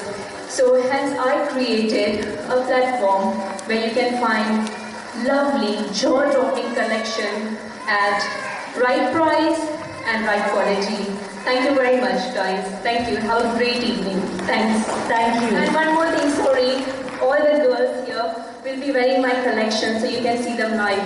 Thank you. Bye-bye. What I wanted to say to the ladies who just left the stage, first of all, I've been asked to especially inform you, they are all professional mothers, carers, doctors, lawyers, accountants. They've come here just to exhibit their love for inspiring Indian women here. So I would like to put your hands together for the wonderful ladies that put themselves out there. They're not fashion models, they're just women who are proud to be women. So for all those women out there, ladies, a really well done job. Thank you so much. What we're going to do now is we're going to do the kids fashion show now. So be as enthusiastic as you were for the adults. Bachche, aap ready ho? Ready? You guys ready? Give me a thumbs up if you're ready. Ready? Yeah? Double thumbs up. And you need to kind of really enthuse the kids up. So we're going to clap as the kids come on stage. Are we ready, ladies and gentlemen? Keep on clapping for these guys. Let's go with the music!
And we want to achieve something special today. Number one, we started with the blessings of Lord Shiva. So all of you ladies and all the ladies that have all their wonderful little exhibition centers put up downstairs at the Nehru Center have blessings. So that for me is great. So I hope you, even after, achieve the success that you received. Now, with your blessings, I will take a seat. And can you first of all put your hands together and say welcome with a round of applause to all these lovely women. I actually haven't had the privilege of meeting all of you. So I'm going to start by giving the mic rather than me chatting non-stop. I would actually like you, I know Geeta and Jaya from before, but the rest of you, it's my first time. So I'm going to let all of you take the center and talk a little bit about yourself rather than me read out from a paper, because that's more important, to tell people what you really do and what you're passionate about. Before you do that, I'll tell you something. To achieve something in life, there are a few women who have inspired me. There's a lady called Lulu, who's based in Mumbai. She's my best friend, but she's also CEO of a business called Landor, which is a brand management consultancy, and she runs it single-handedly, managing 100 people, and she inspires me daily. She wakes up at 5 in the morning and says, Dash, you must start with yoga, and that's how the day should be. So ladies, you are all very interesting. Very exciting careers in front of you, behind you. So may I start with, the first on my list is Jaya Sajnani. Jaya, would you like to tell us a little bit about yourself, and then we'll move on to someone else. Go ahead. Thank you so much. Before I say anything about myself, I really want to thank Darshini. It was a fabulous dance, and everyone will be agreeing on that. Yes. Very nicely started this whole ceremony, and I am so proud to be here. IIW is always an inspiring Indian women organization. We have so many women to be organized. Just inspire, motivate them day by day. Just putting them, even on the Facebook, when you have a down face, just see their page and you will be inspired. So now about me. Me, Dr. Jaya Sajnani. My introduction started, I'm a mom. And then I'm an entrepreneur. I'm a founder of YT Travel. I have my own NGO, which is a non-profit organization called Women Entrepreneurs, and I'm members of IIW as well. So thank you so much. This is me. I'll pass it to... I'm going to ask the next Sangeeta Pandey to talk about... Lovely. Well, thank you all for this wonderful, wonderful occasion. And the beginning downstairs when I came in with the fantastic artists. So I'd like to thank them for the display that they've done. And of course the performances were absolutely outstanding. About myself, so after doing my law in India, I actually pursued a career in the media, with All India Radio and then the private radio stations and television. Moved to Dubai from India and pursued my media, but we came to the UK. And in the UK, just maybe with a child and the living situations were quite challenging for someone who's come from India and Dubai to the UK. One has to grapple with 101 things one has never done before. So, and with a young child, the one thing that I thought I could do best was to talk, because that's what I used to do with the radio station and television stations. So I knew I had great interpersonal skills and communication skills, and after doing a bit of work within the training sector, I set up my own company of business consultancy, training, and very lucky that we got to be recognized as a center, and now we can deliver off-call recognized qualifications. Now the journey has been challenging, as most of you would have realized. I moved to multiple places in India, then to Dubai, and then to here. That was because I was moving with my husband. But I have to say, in hindsight, the learning that I've had in all of this, possibly if I had just stayed in one place, I would not have been the person I am today. So I look back and say thank you to what has happened, and maybe as we move along, of course, we'll have more conversations around that. So yeah. Thank you, Sangeeta. I would now like to ask Neelima to just tell us a little bit more about herself. You know, the thing that I really like about what Neelima does is there is a connection to culture. So I'm going to pick her brains a lot more and I'll ask you a lot more about it. But tell us in brief what exactly is inspiring you to do what you do. First and foremost, you look beautiful. I mean, you've got a new dress code. I can't wait to sort of repeat this on jeans and that thing.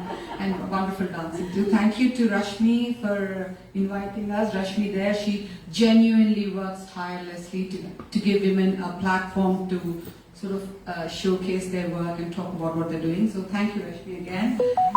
With regards to me, I came in '96 to study here in the UK from Hyderabad, one of the southern Indian states in India, and studied chemistry, then transitioned into software, worked as a software developer, had kids, and took a break from work.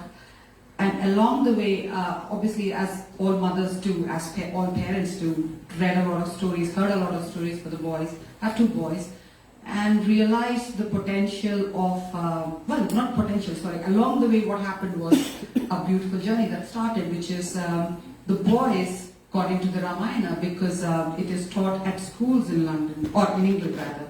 So they both were very much into the Ramayana from the school point of view, and I challenged them to write their own version of the Ramayana, and they started that journey. They were very disciplined at the time, now they are not, but in a sense they're very disciplined even now, but not as, yeah, they're just typical children.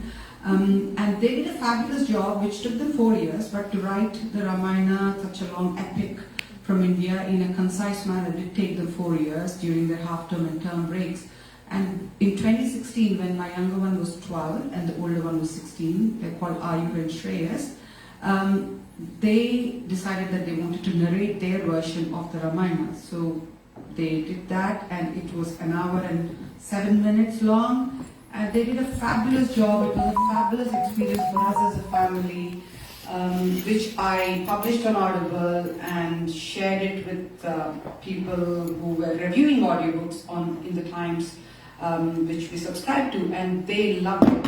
The reviewer loved it, and she chose our audiobook as one of the top 10 audiobooks of 2017, and from then on we started getting a lot of great acclaim for the audiobook, and the Royal National Institute for Blind has it in their library in Braille, as well as a copy that is more conducive for the blind. So what I realized is the potential of tapping into teenagers as part of like storytelling and narrators, because they are untapped resources and they have so much potential, and that's a journey that I started with my own kids. And so I decided to form a company. I called myself Puranas back then in 2016. I renamed it as Story Hour UK. So my aim is to connect cultures through timeless stories written and narrated by children, well, teenagers specifically, and even elderly. So there's a book, that audiobook that I published, which has been written by my parents' generation, so basically they're grandparents now. So they've written short stories based on their experiences with their grandchildren that convey a certain meaning, a certain moral as well. So it happened during the pandemic, and they loved engaging themselves, the elderly people, they just loved engaging themselves in storytelling, writing stories. So as a result, now my motto is to connect cultures through stories with teenagers and the elderly people as writers and narrators. And I also produced a puppet show, because the Ramayana is such an epic story from India. Having grown up watching it on different channels, I could not have conveyed it. So I decided to convey it through puppets, and the production happened here in the UK in 2018. I started it. It was a success, has been a success in Trafalgar Square and at the Nehru Centre in 2019 and 2020. I have a filmed version, and the filmed version, I have it voice-overed in French, German, Spanish, and Gujarati and Hindi. I'm working on other languages. It's only 15 minutes long. I'm looking to produce the longer version, an hour-long version, for which I need a lot of support from you all. That's who I am as of now. Thank you for your time. Thank you. Before I move to the other ladies, I'm going to say something. You know, I always find that as women, we always struggle to put our product out there, whether it's your talent, whether it is your creativity, whether it's actually selling something. We are actually supposed to feel, oh, don't be ambitious, don't put your product out there. If you do that, then you have ego, you have pride. No, you can't sell yourself, then you can't sell anything. So, you know, I think it's very important that as you ladies progress in what you do, you feel strongly about that. And I have lots of questions about that. So now I'd like to ask Geeta Srivastav. I'm turning the mics over. Because Geeta and I do similar stuff, and I'm very proud of what you do. Please share with us. Thank you, Darshini. That was a very beautiful performance. I'm very impressed to be sitting here with such a talented group. There's like presenters and laughing, release all our tension, and photographers, and all of you all. I mean, it's quite inspiring, even the gathering of us coming together. It's very seldom that women encourage women, so it's nice to see that women are encouraging each other, and that's quite important as well. I started a little organization called Magic of India because I saw that my own child was surrounded by a whole bunch of other multicultural children and a token few Indians in her class. And they really didn't relate to each other as much, and I wanted to create a platform where our children related and other children came together as well and connected. So right now I teach a lot of mixed Indian and other mixed nationality children, Hindi and Gujarati, and it's been going on for over 10 years. I used to go from center to center, Wimbledon to Nehru Center. I was teaching at the Nehru Center as well, and about 5 places running around, but now I do predominantly teach online. And I have a whole bunch of children who speak Hindi. So when their parents come back and say that, oh, my child said this, and my child actually spoke to the grandparent, and I have a tear and they have a tear in the eye, and I think that's the biggest reward. Apart from that, I do a lot of festival events because I feel that there is here mainly mandir and going to a religious place, and I want it to be how I grew up in India. A place for our children and our families where we don't have to only have to resort to a temple to do everything. So a lot of celebration of how we grew up, history of how we grew up. So we communicate that on Independence Day, on various various festivals. Yes, your holy one is the biggest hit. I know so many friends who absolutely love your holy event. So the Holi was actually, I'm quite exhausted because the Holi event was yesterday and we had over 2,000 people. And a big round of applause. Amazing. Thank you very much. Yeah, so there was a lot of great performers, and it was just stunning. There was Bollywood performers, Kathak performers. There was a 10-drummer dhol who all dressed in very traditional Maharashtrian. So it was representing different parts of India, and everybody came together in celebration, young and old, even special needs people, and all the local area, their families, the Indian families, but the non-Indian families, Spanish, French, all of them came together. So I think that we achieved some togetherness for our children and some tolerance for everyone to be together. That's fabulous. I think the fact that now Holi has become like a completely non-Indian event as well.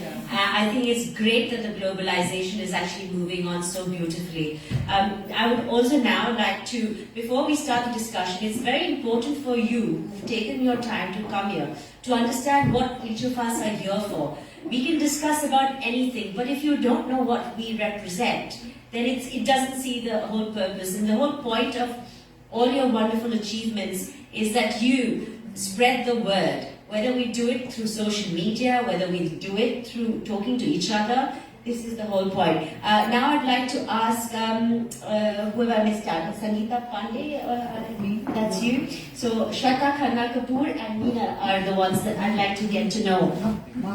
Malini is not me, but yeah, okay. You tell us a bit more about yourself. I'm meeting you the first time. First of all, your dance was fabulous. Thank you. Thank you to Nilima for introducing me to this platform, and she only told me day before yesterday, so excuse me if I'm not prepared.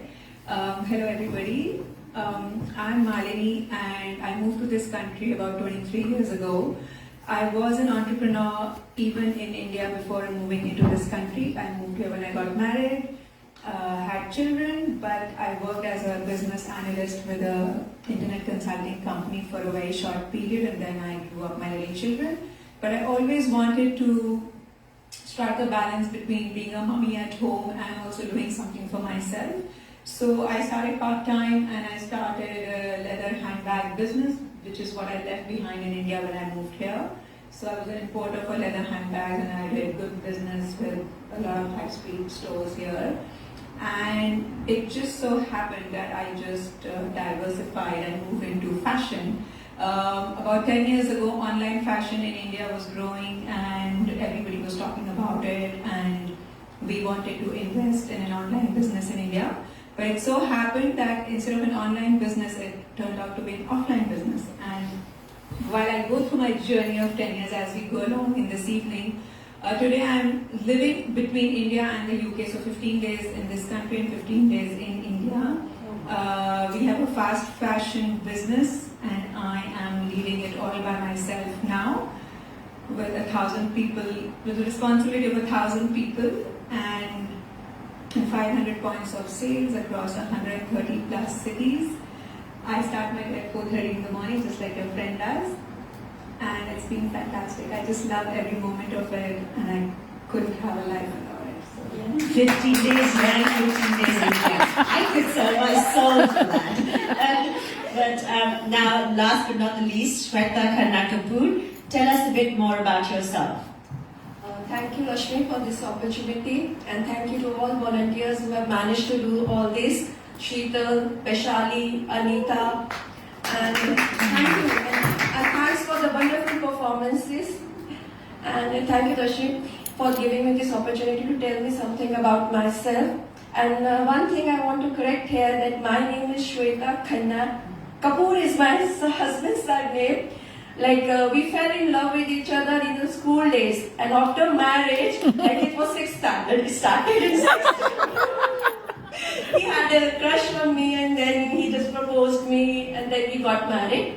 And you know, it was much love when we changed our surname after weddings, and I did that.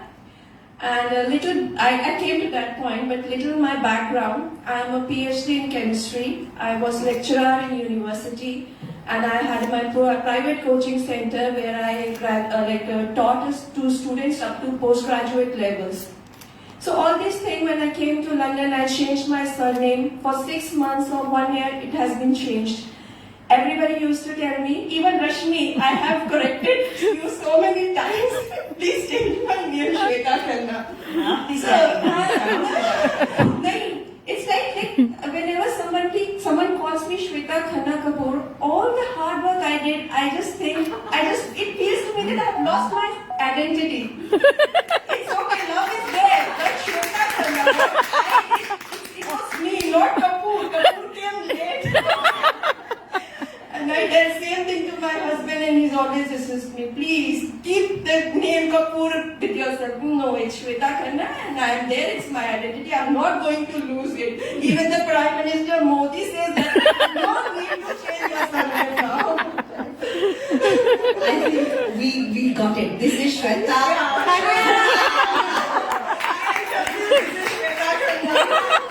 Okay, so thank you so much, Shweta. I think that I will remember your name for the rest of the life. That's why I announced that I wanted to do that. Because I have changed my name, it's long ago, it's like been 2-3 years, but still I don't know how Rashmi remembers. I think we are going to take on this very important point about identity. Yeah. Shweta, we will talk to you a bit more now, but I first want to ask the panel, and I'll open this, and I'm sure you will have some perspective to it, and I hope that, you know, when we discuss it, you might agree, you might not disagree, you might say, you know, well, maybe. Identity. As women in this field, what has been, and I would ask you to just name, use one adjective, and if you don't need to pass the mic around, it's fine, but if you do, I will pass it on. But I just need one adjective that you have struggled with or found as a woman succeeding. So we'll start with you, Geeta.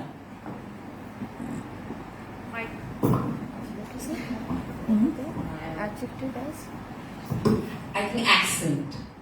Accent is something I find, especially I was very successful in India in my advertising and television career, and initially when I was getting opportunities here, I felt that people like me who have a very strong Indian accent, that was slightly a little fallback, especially when you're doing a job, not when you're running your own business. Yeah, okay, so that's interesting. I want to just say Shweta Khanna. Well done. I'm still Geeta Srivastav, and my husband has a totally different surname. I didn't even add his name.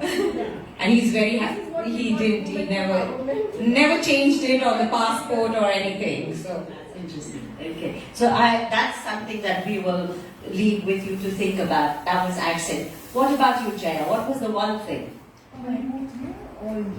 In general, as women, what is it that you struggle with or you're so proud of? What is that one quality as a woman that stands you apart? For me, stands you apart, what your struggle is. So I actually had to change the way I speak.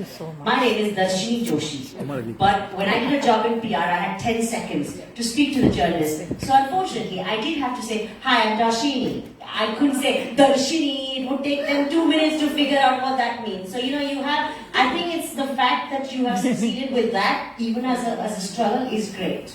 So you can choose one adjective that is standing apart in your life. Thank you, Darshini. For me, either you can say it's a negative or positive struggle, or even standing apart itself is a feminism. I come from the transport and logistic industry, and whoever know people, the bus and coaches, what we do is we create tours for the bespoke clients. So that means I have to deal with the drivers, I deal with the manufacturers where we buy we lease our vehicles, we buy the vehicles. So I meet 99% are male dominated industry. So where I stand, my biggest struggle comes when they see me, oh, this is not Mr., it's a Miss, it's a doctor. That's why that I feel a little bit back. People judge me straight away. That are you sure you from that industry? Because I am a feminine, I am a female. But again, it's why it's a strong point for me. Why I feel like it's strong, because being a female, being a woman, I understand the client perspective. I understand the industry only is a little bit nourishment, and that comes being a woman, definitely. Okay, so the thing that I would take away from this particular statement is the ability to be that one woman in an industry male-dominated and to have that strength of character. So I would say, you know, the strength. So I'll take the strength from you. Okay, what about you, Sangeeta? Quite interesting, I think, without realizing, I felt, and no one really over pressure on me to do that, least of all my husband, but balancing and managing of expectations, whether they were from the family, whether they were from my own self. And I think a lot of it was my own self. I just felt that I had to do something. So what if I was a successful broadcaster or a successful television person? I needed. So a lot of the pressures, I think, I know were created by myself or me. And it takes time to get rid of them.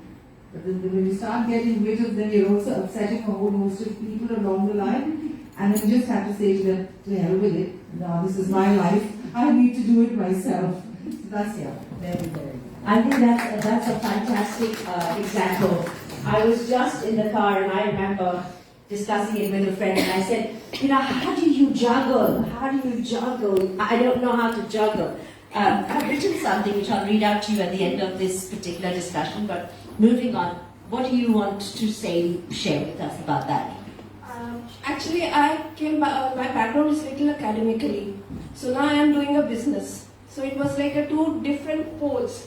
So what was difficult for me, like how to cope up with all this. Like people ask me, like you have a strong, I have been an outstanding student all my life. Even my PhD research thesis got a magma cum laude designation from one of the most renowned Germany scientists, and I have been gold medalist in masters. I have been like graduate topper, and then like suddenly when I came here, like I wanted to take a little break. It was just a little break to let's explore the London. And then I got pregnant and I had my son, and it got bigger break. Then I got bored suddenly, like when you are so busy and you get bored. So my husband says, why don't you come and let's start some, he's a financial advisor and already he was doing. If you get bored, why don't you come help me? You have to come from another room to this room. You can go with me to your office, you don't have to travel. Like he gave me the perks, like you don't have to do anything, you just have to help me. And as soon as I got into the business, I just explored myself and I'm good at it. I'm good at networking, I'm good at meeting people. I'm like, by the time I became a pro. So what you're saying to me is that the thing that you found was from becoming a very academic person, you started learning how to network. How to network. Because here, when we meet people, we tell them about our businesses and services. This is how people approach us, and we generate the revenues or business. And I was good at it. And I think by the time I got more confident, and now he doesn't want to lose me. And whenever he fights with me, I say, okay, I am going to go and search for the job. And he says, no. Struggle, strength, what is it that one quality about you? What is it inherently a strength in a woman is her nurturing nature, which I think comes in the way of delegating things. Yes.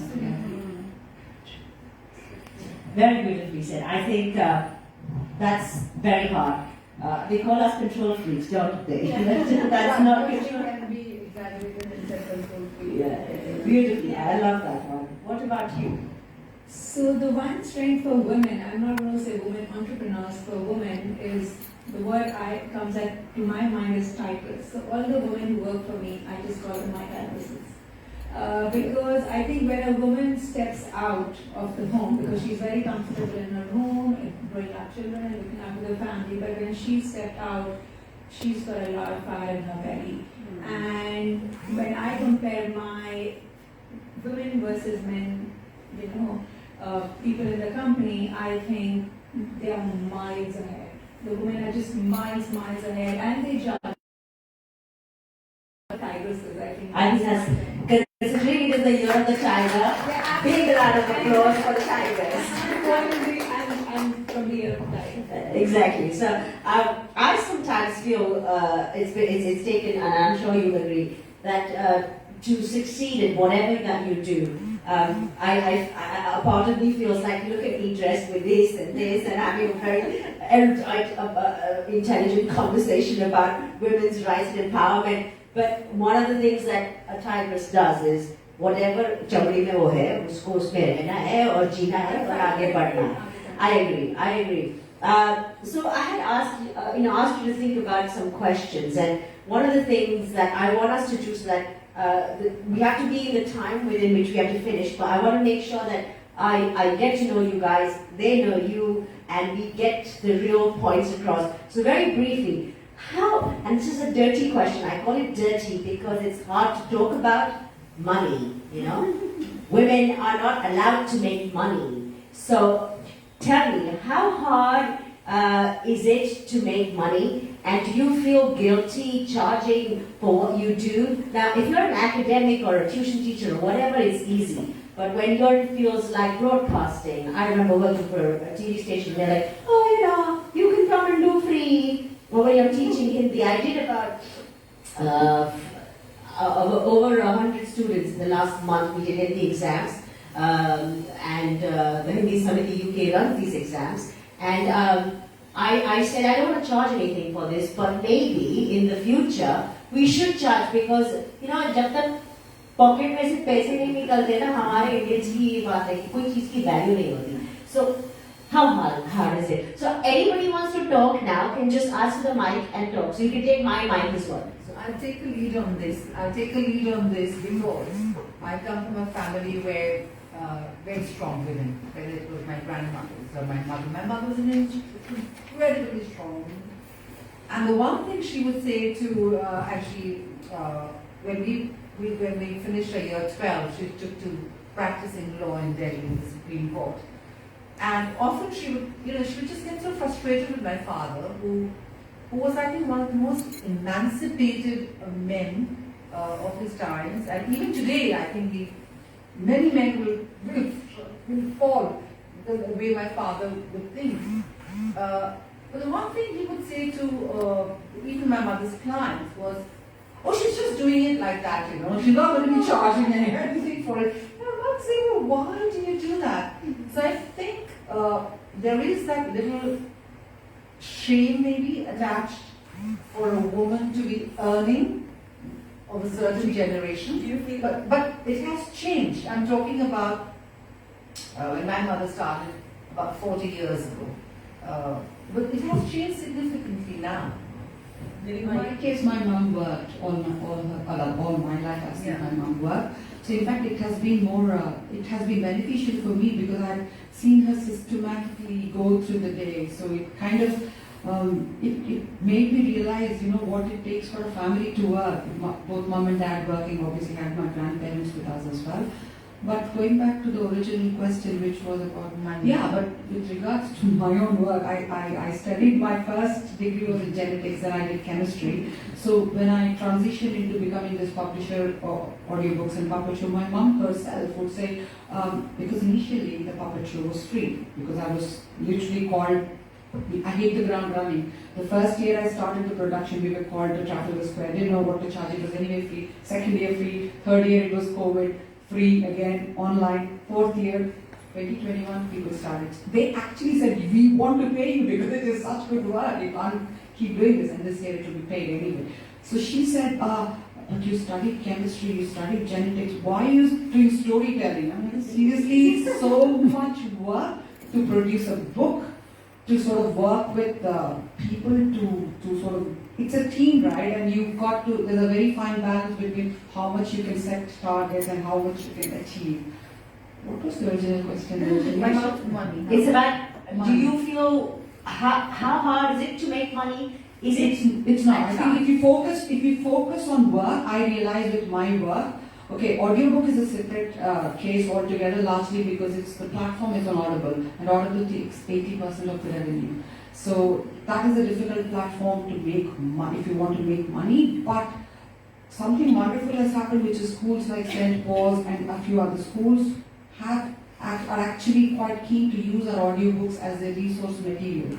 So see, this is, I'm going to interrupt you only to tell people what this is about. If, as a woman, as an entrepreneur, you start finding channels, talk to each other, network, that's how you're going to put your stuff out there. And that is why Inspiring Women or other such similar networks are a place where you should go, and people like you should talk about it on social media more often and tell people how you made it successful. I think honestly it is largely because one is focusing a lot on the product. If I call the puppet show a product, which for me it's my family, the puppets are my family, but I think it is the nature of that work, because when it was trial run in 2018, 2019, people were absolutely mesmerized. So when I went live this year in 2021 to schools, they said we want to pay. I mean, at the time, because I wasn't sure how much to ask, they said, okay, here is the amount. I mean, this is a lot of your time and effort that's going in. Please take money. And they said, never ever offer anything for free. They said. They didn't want it to be free. See, that's so I feel bottom line is, if the product is good, if you convey it beautifully, you shouldn't feel ashamed. Yeah, very well said. I remember when I first started doing dance workshops, and it was really hard. Now I'm doing a dance workshop on Thursday in Leicestershire, and I said, you know what, I'm going to charge, and the schools are like, actually, we'll pay you happily. It's a full day workshop, you are going to do the whole day, and you know what, do it. So whatever you do, whether it's creative, whether it's a language, whether it's logistics, whether it's broadcasting, whether it's academic, whether it's actual products. I mean, yours is probably slightly more challenging in terms of managing people and expectations. I'm going to come back to you about funding. A part of my question was about funding. How will you advise people who might listen to you on social media or who are here about funding? So before I answer about funding, I will just take a step back and talk a little bit about your previous question on are women allowed to make money and is it easy to make money? So I'm going to say two sides to the same question. So yes, it's not difficult to make money as long as you're passionate about what you're doing and you're committed and honest and disciplined and all of that. I think it will all fall in place. But are we allowed to make money? I think with all due respect to the men in this room, it's hard for the men to accept that women are making money and more than them. Probably more or similar. So I think my husband would love it. So you can retire then. I want to be a housewife. So we're going to get you on the discussion, sir. More money coming to house. So sometimes I feel, and I have this lovely British lady who runs an NGO called Hummingbird, where she's trying to stop young girls getting into the sex trade. So she says, instead of getting the little girls, stopping them from getting into the trade, we are actually training the boys in the villages and the areas around there. So I think it's more the men who need training. I think that's very well said. So because we've grown up seeing our fathers and our grandfathers treat the women in the house not with as much respect. I mean, I'm not saying they mistreated them, but they were not respected as much as they deserve. And therefore we have grown up feeling a little inferior, and the men or our brothers or our husbands or our cousins, whoever, have also seen the men in the family, and so they know that they can, twist the women around. So I think it's a bit of training required there. I think, sorry to interrupt, but as I said earlier, a lot of the time we women put those shackles on ourselves. Exactly. Even if my husband doesn't want me to cook a meal, I think if I don't cook it's a your meal moral for him, responsibility. I'm not a good wife. Yes. No, he doesn't want a meal. I agree. I felt guilty. I said I had to finish work, I had to get dressed. I said if I'm going to do Bharatanatyam, I need to make sure, well, I wasn't going to do traditional Bharatanatyam, but I was going to dance. When am I going to cook? Well, my daughter made cat. But yes, that whole process goes through our brain. It's we who's the problem. And so whenever I travel, I've got to fill the petrol in the car, I'll put the groceries in the fridge, I'm going to email the school, I'm going to do everything and go, and these men will just pick up their bags and their passports and just walk away. So I'm like, what is this? But But I think before I let you get your point, I have to share what Amish Tripathi said, in this. Absolutely. He was spot on. Spot on. And that's why I hit the nail on the head. that Shiv and Parvati were equals, and that's what we need to as women, and you and men listening to us have to start thinking that traditionally the balance of powers was much better than it is today. That's true. Because we are multitasking. So my next question is about multitasking. Anybody want to talk about it?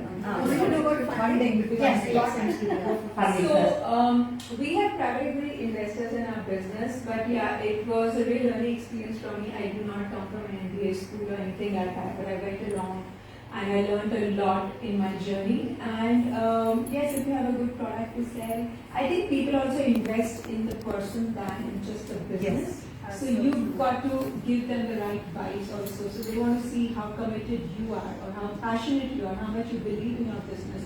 That is probably 50% of the battle won, and then 50% is the right product.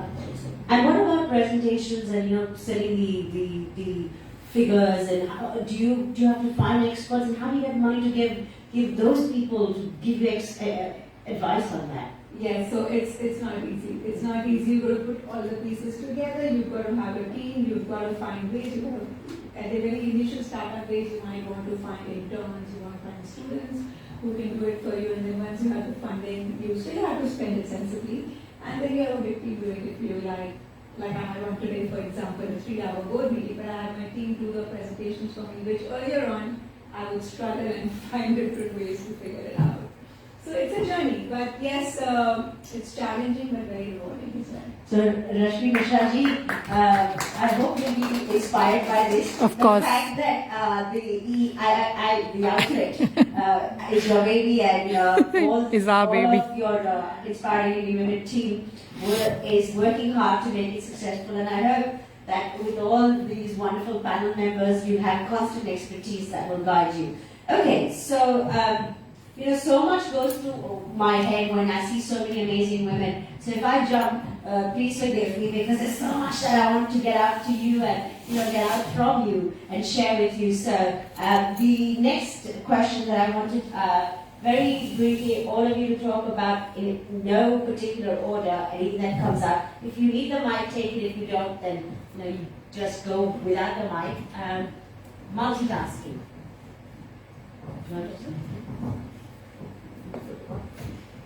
I think naturally multitasking comes to all women.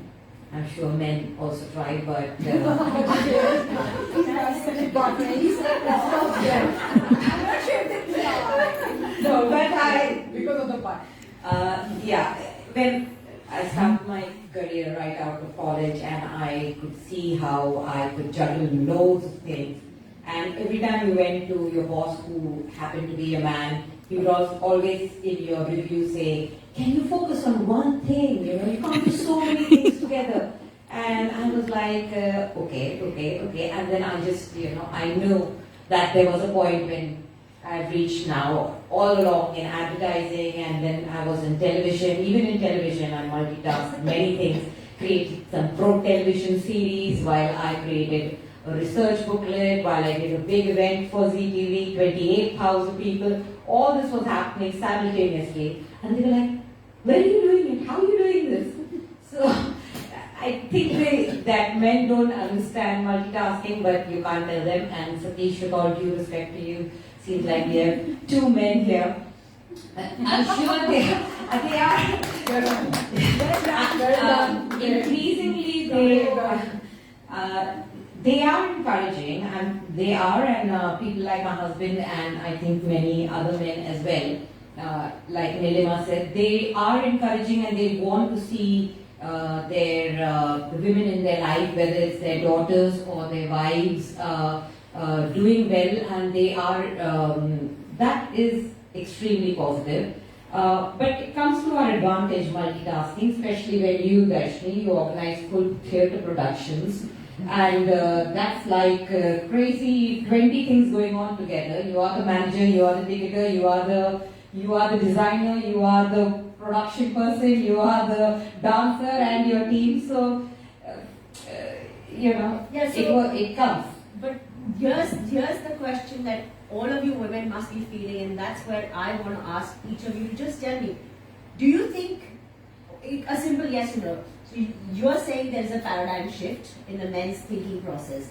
So you're saying a yes. A paradigm shift only I feel when I'm doing my business myself.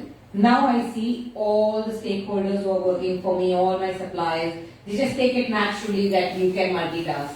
But I don't see that shift in a job. Okay, so you're saying professional stuff. Yeah, but when women work for me, I love it because I see how they juggle everything together. But I have seen in large arts. Now, for me, I think, I just feel that men tend to work in silos, also because they just feel it works easy for them.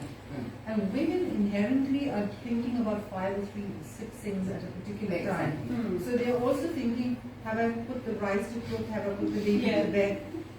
Does that make us better at our work? Because are we being able to give 100%? Or does that take away from our professions? And that is a key question I think we all need to address. That's what I'm asking. If I'm thinking right now, what is my child going to be eating at home? Can I park that thought and be a 100% here? No, I think that doesn't happen. I I'm think just we are asking. pulled in different directions all the time. So are we giving then 100? So then when we complain, and I'm taking this to another level, when we are talking about not enough women in the boardroom, not enough women in the C-suite, we sit down over here and say, we are good enough. But are we really 100% committed to our role? Or are we going to be putting in the other things? I play the devil's advocate. I think multitasking is working. The reason why women are not on boardroom because men are scared that if this woman is going to stand like that. No, I'm telling you truth because I come from that industry where people look at you and judge you, saying that, are you sure this is what you're saying? But if the male person is standing there and proposing or giving a proposal, they won't ask this question to them. So multitasking, yes, as you said, it may be great, but we are good. We can understand multitasking. That doesn't mean that you think about the home while you're at work. But at work, you think about the 10 different proposals. My laptop window is always open 10 different windows. I'm always managing this. So many things you are working. When you have a time for doing the non-profit organization, women entrepreneur, you're working with the Loani, you're working with the IIW, you're doing your own business. How do you manage? You have import and export business. Well, I do. It's just happens.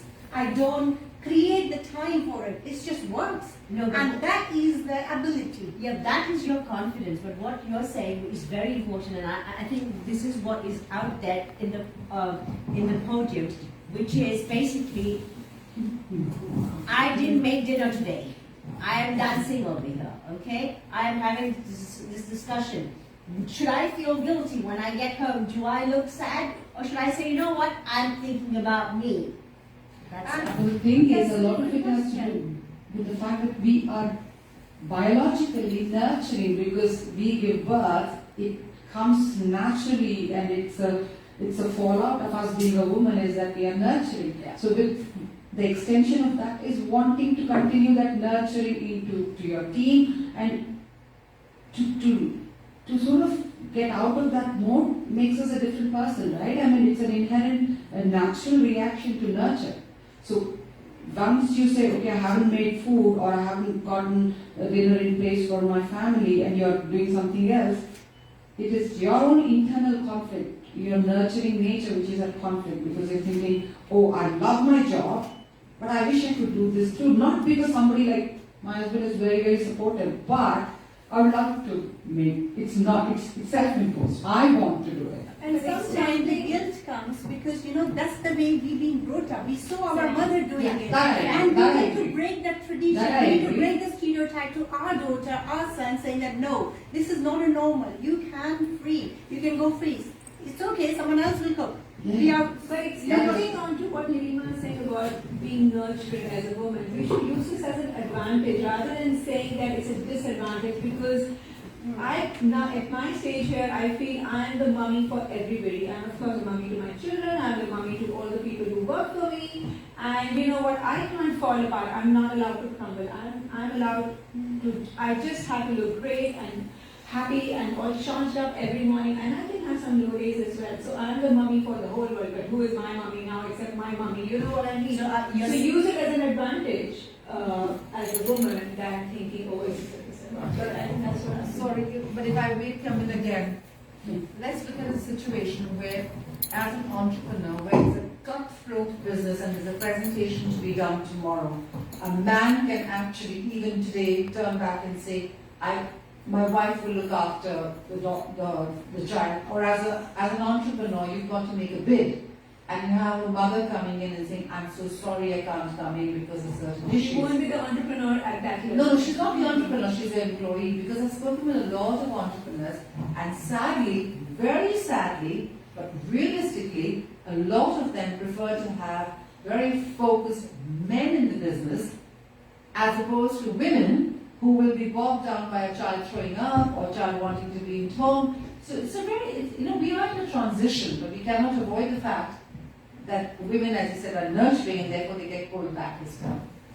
I think it's great you say we are in a transition, but something like, this is real-time example, 4 days ago I was in India and I had a lady who came at 9 p.m. to give me a massage. I was exhausted.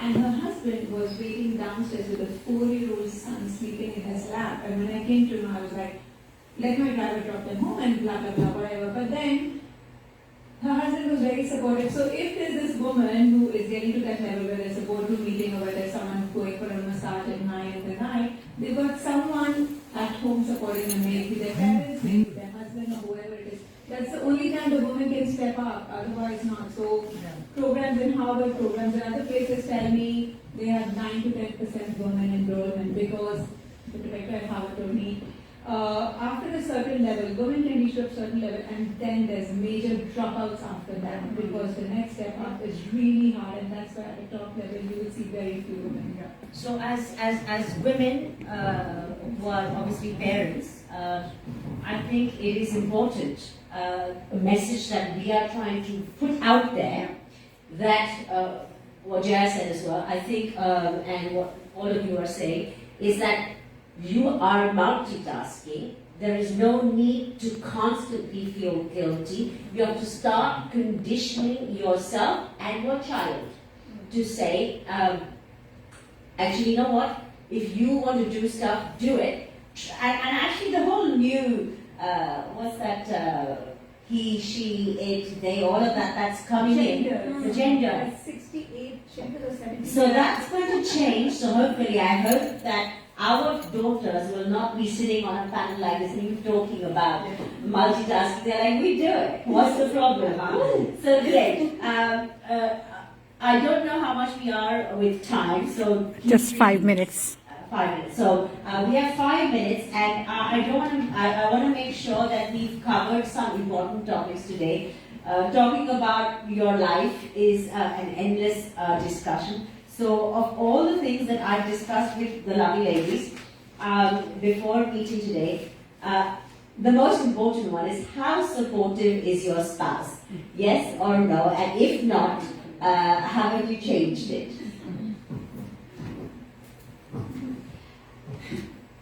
Be honest.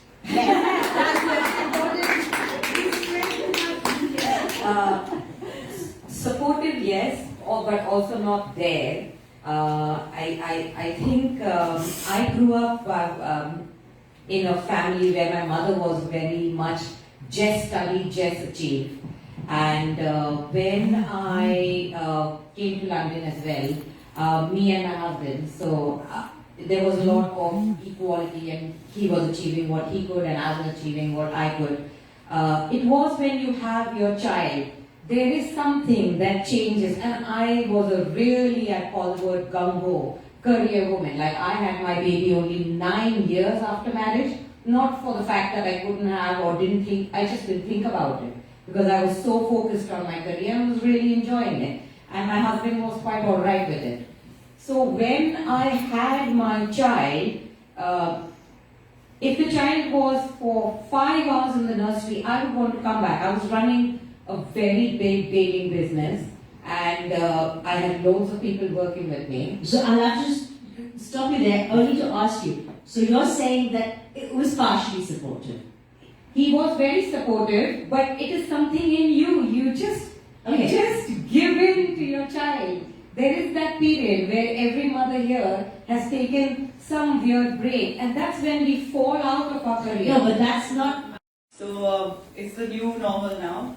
But I want to say that in any journey of entrepreneurship, career, it's so important to have the support of people around us.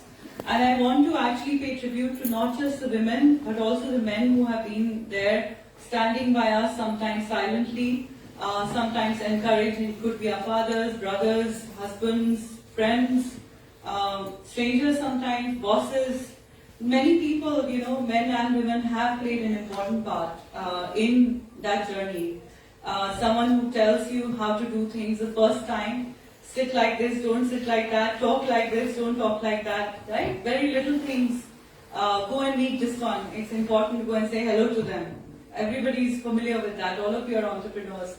And I also want to say that I met some of you downstairs And I want to congratulate IIW in continuing to inspire women, bring them together and grow this network so beautifully. I've seen IIW since I think it was a baby, right?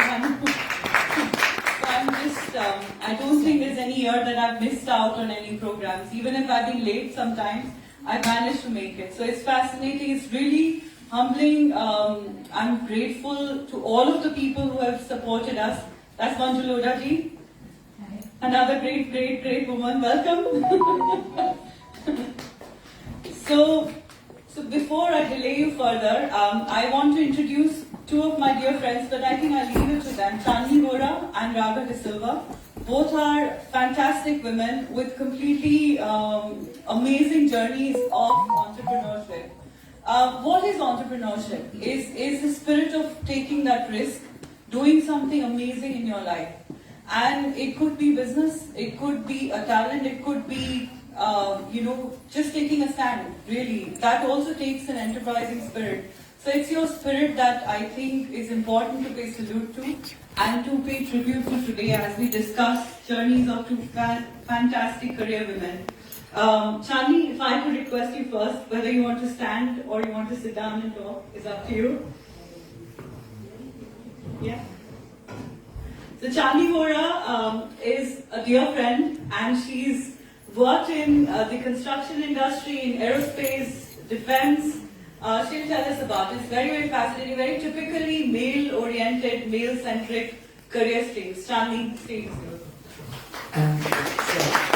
Actually, that was a really deep introduction, so thank you very much for giving me the opportunity, and the Confederation of Indian Association. Very proud to be Indian.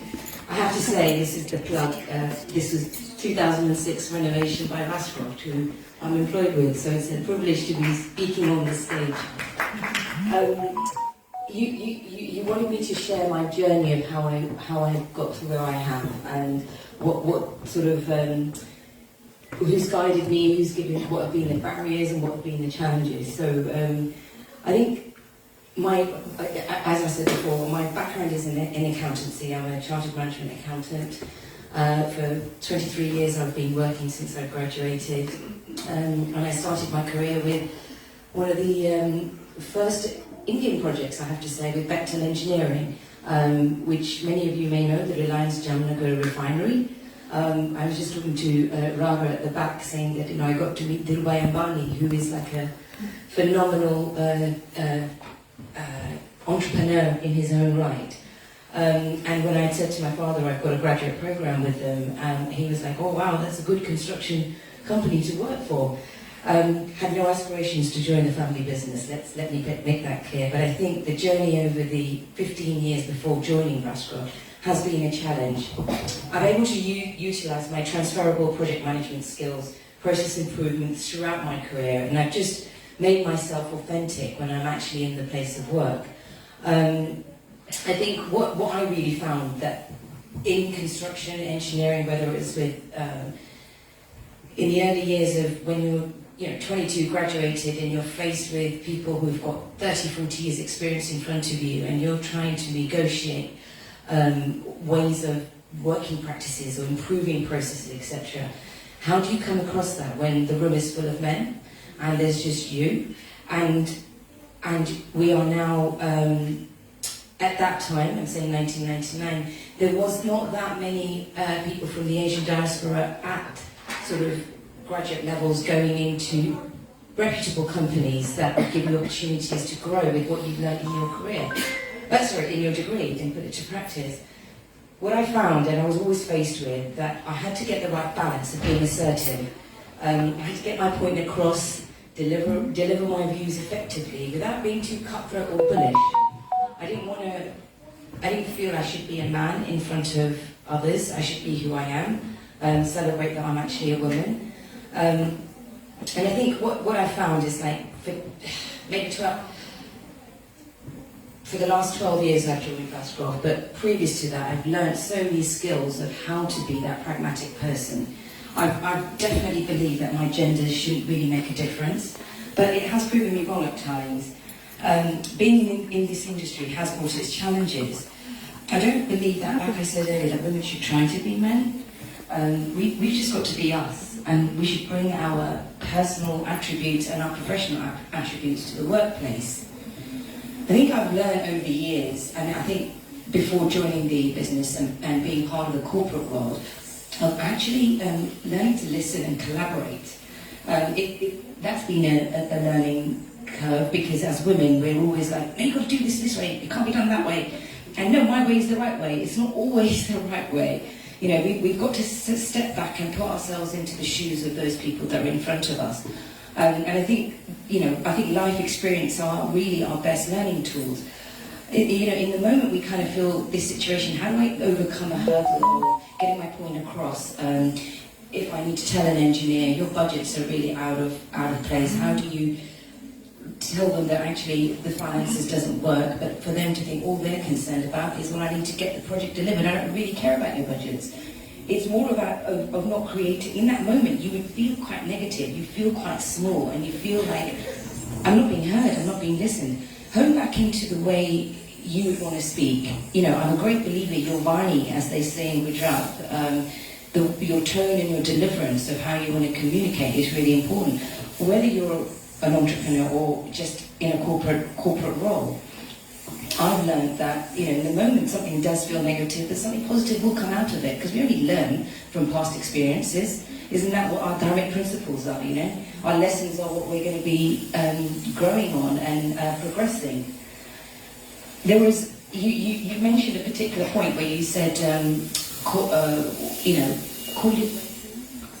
yourself out, or when you feel something's not right, or bring somebody up. And I'll share this experience within our own business. We had yes, we are predominantly male dominated. We do have a number of female people in our business. And there was one particular QS that joined us as an actuarist, as a document control manager, purely because she couldn't get a role in actuary. We felt we can give her the opportunity, get some experience in your CV, and maybe move on. We embrace training, we embrace progression of individuals that join our firm. And actually, I was in a meeting with her line manager, who was a male surveyor, and she was really adamant, a very clever person. Actuary is not a job, a degree that anyone can do. You've got to be a mathematician to be doing that. So we knew that she had the skills of drive, ambition to go forward.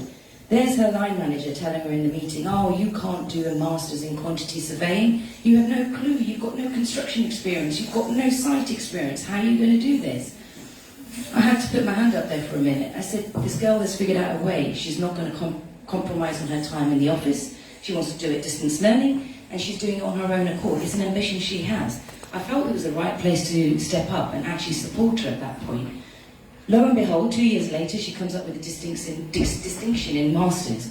And that surveyor had to, what's the term? Bite your teeth, or, and say, I shouldn't have really said that. Bite the tongue. Sorry. As you can say, I can't get the acronyms right. But, and that's really important, because if I had not done that, she may have walked away from that room thinking there's no one to support me. There's no one to actually take me further in life. I've got an ambition to go somewhere. And now she's actually out in Australia.